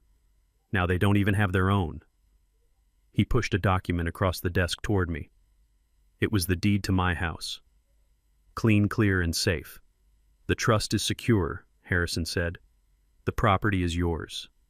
No one can touch it. Not now, not ever. I took the paper. It felt light in my hand, but I knew the weight it carried. It was my legacy. It was the foundation I had fought to protect. Thank you, Harrison, I said. He smiled, a rare expression that crinkled the corners of his eyes. Don't thank me. You did the work, engineer. I just filed the paperwork. You brought the house down on them. 6 months later, the Georgia heat had turned from oppressive to a gentle warmth. I stood on the back patio, holding a cup of coffee, watching the sunrise. The backyard was transformed. The concrete scar was gone. I had hired a crew to break it up properly to haul away the evidence of Hunter's greed. We had filled the hole not with dirt and secrets, but with rich, dark soil. Aaliyah walked out to join me. She looked healthy again. The shadows under her eyes were gone, replaced by a light that had been missing for years. She was working again, designing websites, finding her own way in the world, free from the weight of a husband who had never loved her. She stood beside me, resting her head on my shoulder. We looked out at the garden. Where the pool had been, where the pit of death had gaped open like a wound, there was now a sea of red. We had planted roses, hundreds of them, thorny, resilient bushes with deep roots and blood-red blooms. They filled the air with a sweet, clean fragrance that masked any lingering memory of decay. "It is beautiful, Daddy," she whispered. "It is." I agreed, taking a sip of coffee. I walked off the patio and down the stone path. My knee still clicked when I walked, a permanent reminder of the night I jumped from the window, but I walked tall. I approached the rose garden. I reached out and touched one of the blooms, careful of the thorns. The soil here was fertile. It had been turned and aerated. It held the history of what happened, but it had been repurposed. We hadn't paved over the past, we had grown something new from it. I looked at the house. It was repaired. The gate was fixed better and stronger than before. The paint was fresh. It was a fortress again, but it was also a home. I thought about Hunter sitting in a cell waiting for a needle. I thought about his parents rotting in general population. They had looked at me and seen a victim. They had seen gray hair and assumed weakness. They had seen a slow walk and assumed a slow mind. They had made the mistake that so many predators make. They forgot that the old wolf is not old because he is lucky. He is old because he is dangerous. I looked at Aaliyah smiling in the morning sun. She was safe. My job was done. I turned back to the roses. The world is full of people who want to eat the elderly, I thought to myself, my internal monologue as clear and sharp as a blueprint. They look at us and see easy prey. They see soft targets. But they forget one thing. I snapped a dead leaf off the rose bush, my fingers strong and calloused. Old meat is tough. It is gristle and iron.